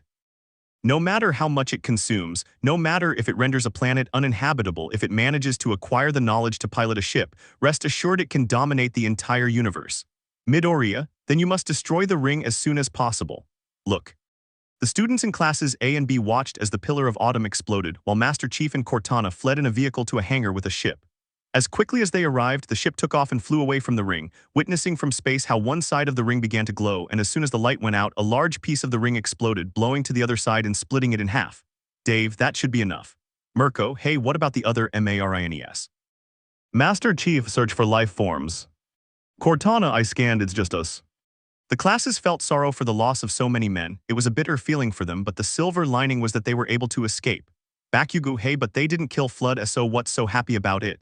Who said it was the end? Many regretted that clarification, except for a few who wanted to know more. But that will be later. I want to show you another universe. I want to show you how lucky you were that your universe wasn't like that. Todoroki, what will it be about? Well, from a group of soldiers we call Gears. Delta. Midoriya Gears, the boy said, pen in hand. Momo, is their world similar to that of the Halos? Minta, is it like the demons? He asked, trembling at the thought of the answer. I'd say it's not as good as Halos, nor as bad as Slayers, it's more of an in-between. Lita, does that make it good or bad? You'll tell me then, snaps fingers. The young people witnessed a war raging between soldiers, clad in heavy-duty suits and wielding strange weapons, including rifles with a kind of chainsaw adapted to this purpose. Almight, a war, why are they fighting? Aizawa, as far as it seems, it's a normal conflict.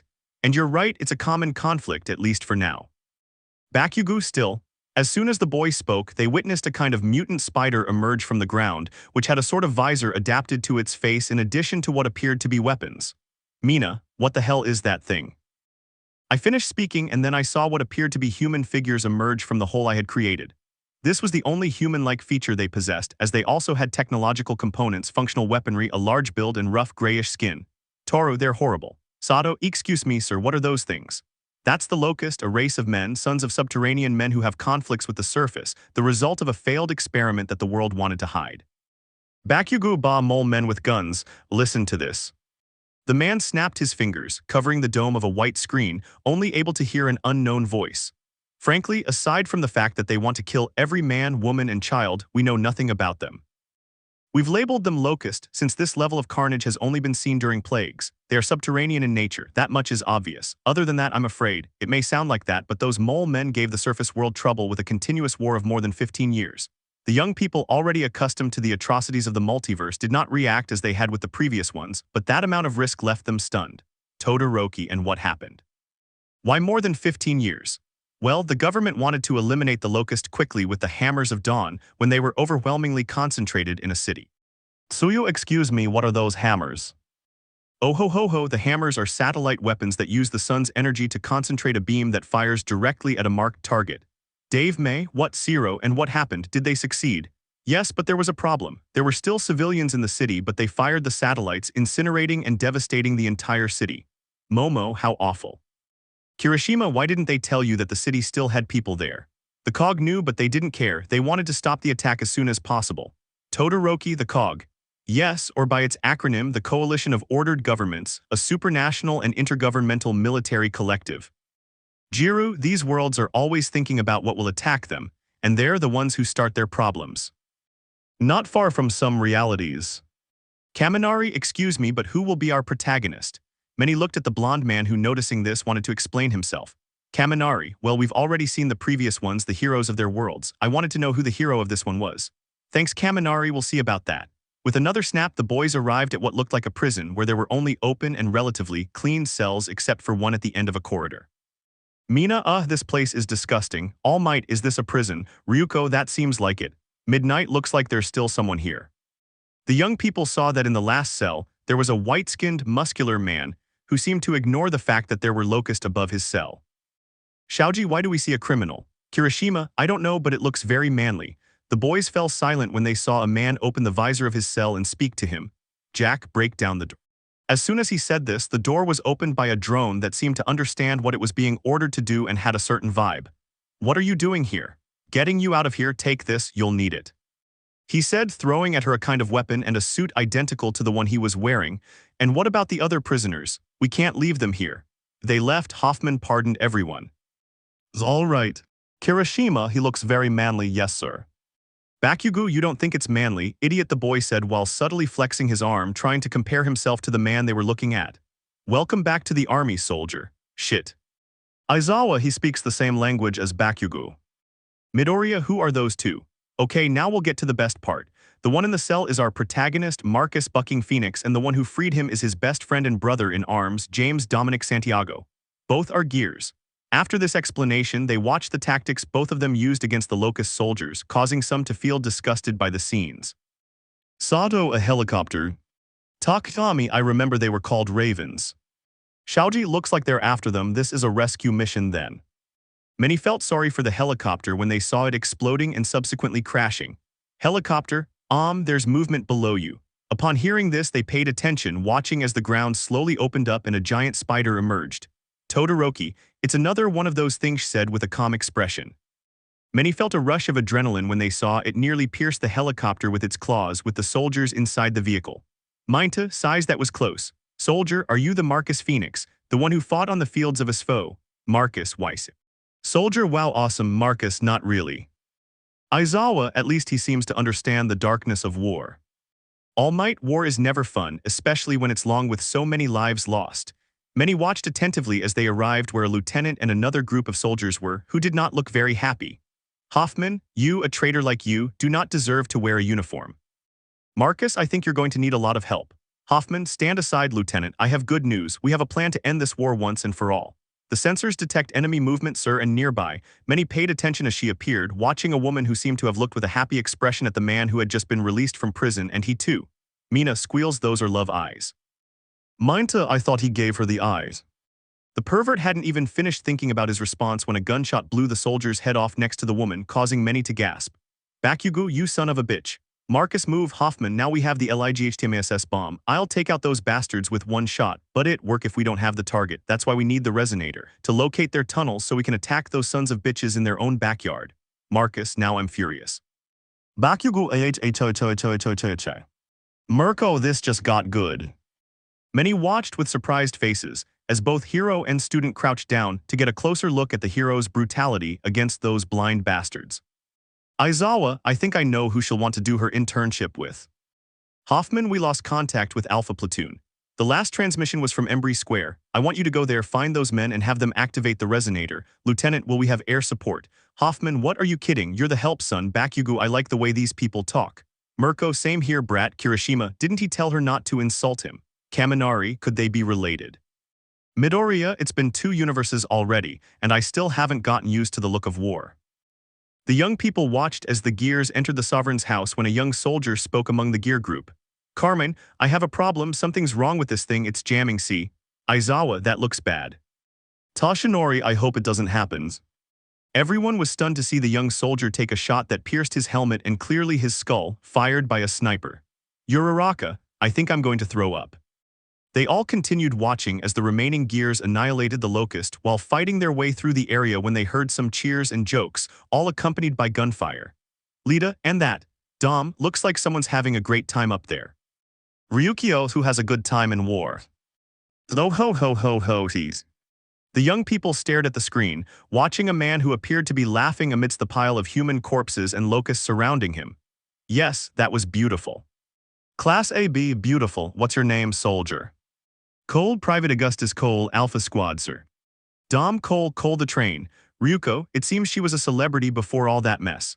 In fact, Cole was an American football player, the best of his kind, as they say, a celebrity. Jiro, it seems he adapted well to the war, he said, remembering the jokes he made while killing the enemy. Minta, if I had a body like that, girls would definitely love me. Shaoji, and what happened after that? Oh right, it turns out the Locust were preventing transmissions from going out and receiving help, and now they were just going to look for the last living member of Alpha. Todoroki, is there anyone else left? Yes, look, or well, better yet, listen to it. Alpha here, where the hell are you? Cole, Baird, damn it man, where were you? Gear, Delta Squad is at the Sovereign's house, over. Baird, that's great, some troikas have US cornered on your roof, over. Let's move things forward a bit. The Gears were leaving, as they saw the last member, a blonde man carrying a device in his hands and wearing engineer's glasses which reminded many of the support girl. May, yeah baby, the pink-haired girl said, looking at the device intently. Cole, who wants you, man? Baird, yes, of course, lots of love. Zero, why did they give me the vibe of Kirishima and Bakugo? Takayami, it has that same feel, that's true. The young people watched intently as a helicopter headed in their direction to pick them up, but there was something in the air that didn't feel quite right. And that became clear when they saw Locust troops preparing to ambush them. In the form of aerial parasites, they watched as the helicopter was shot down while they were attacked from the ground. Things took a turn for the worse when, from the flames of the helicopter, a Locust emerged that was different from the rest, noticeably taller and with imposing armor that protected it from all damage. Toru, who is that? Ibara, he has the face of a devil, and I'm not exaggerating. Monoma, I'm usually annoyed by your religious comparisons, but I won't deny you this time. Everyone was shocked to see how, with a knife if it could even be called that, since the size of the instrument made it seem like a sword in anyone's hand, easily pierced Lieutenant Kim's body. Midnight, it's a shame that man died like that. Mirko, I'd like to kick that pile of filth in the face. Pony, and what will they do now? Well, they had to take refuge in a building, but let's just say it wasn't a good choice. Marcus, we've fallen into the tomb and we have to get out of here. Received, there's a courtyard at the other end of the building. That's your best option. Baird, well, there's no doubt we can't stay here. Marcus, you are Baird. Baird, of course, you idiot. The question is, who the hell are you? Many sensed the tension between the two men when a scream from inside the building startled them, leaving them staring in silence, thinking only to themselves. Baird, oh shit, quiet, don't move. Marcus, what is that? Baird, a berserker can hear us and can smell us. Everyone was curious about this beast, but at the same time no one wanted to know what it was. They had to see with their own eyes how the so-called berserker was a hulking beast, noticeably larger than the Locust that held it captive and who offered no resistance to it, when it finished off both captors, apparently smelling something. Gear, I can't get out, shit. Aizawa, you'd better calm down, Ors. The sensei's words could not be finished, for upon seeing the soldier flee, he was quickly seized by the berserker, and they could only watch in his shadow as he was disemboweled. Dom, oh my god. Marcus, control Delta here. We have a berserker very close, we need advice. No one should fire Delta rounds, regular weapons won't work. Do they still have the Hammer of Dawn? Marcus, affirmative, control. You only have a few minutes of satellite coverage. Take it outside and use the hammer. Marcus, affirmative, over and out. Mina, it seems they will have a way to escape. May, and it looks like they'll use that, baby, the girl said, sketching the hammer device. Midoriya, how did you get my notebook? May, I need to take notes, and you're the only one with a pen and paper. The young people watched as the team tricked the furious berserker into leaving the place, getting a few scares from the creature's scream. MT, lady, that thing is horrible. Midnight, how could it not be if it looks just like you? MT, lady, what did you say, old lady? The women could no longer argue when they saw the Hammer of Dawn in action, firing a source of energy so powerful that it turned the berserker's flesh a bright reddish yellow as she writhed in pain.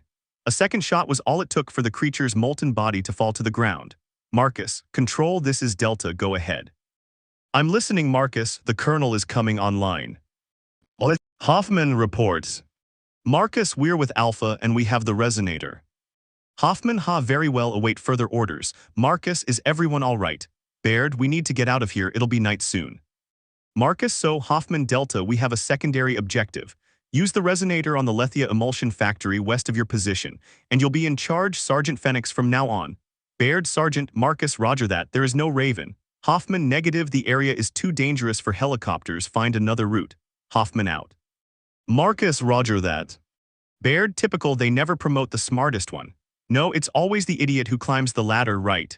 Everyone was tense as the discord within the group was clear, but the celebrity among them silenced it. Cole, then we'll take this to the factory. Dom, no, forget that, I have an idea. Baird, oh yeah, which one, smart guy? Marcus, that's enough, let's go. The group left the place, but when they wanted to see more, the dome clouded over. Mina, why are blondes always the most troublesome? Having said that, several people noticed two blonde boys in their classes, the explosion guy and the quirk copyist, and two others who were embarrassed thinking they were being spoken to. Aoyama, that was close. Kaminari says I'm safe, the idiot said, relieved. Midoriya, excuse me, what happened next?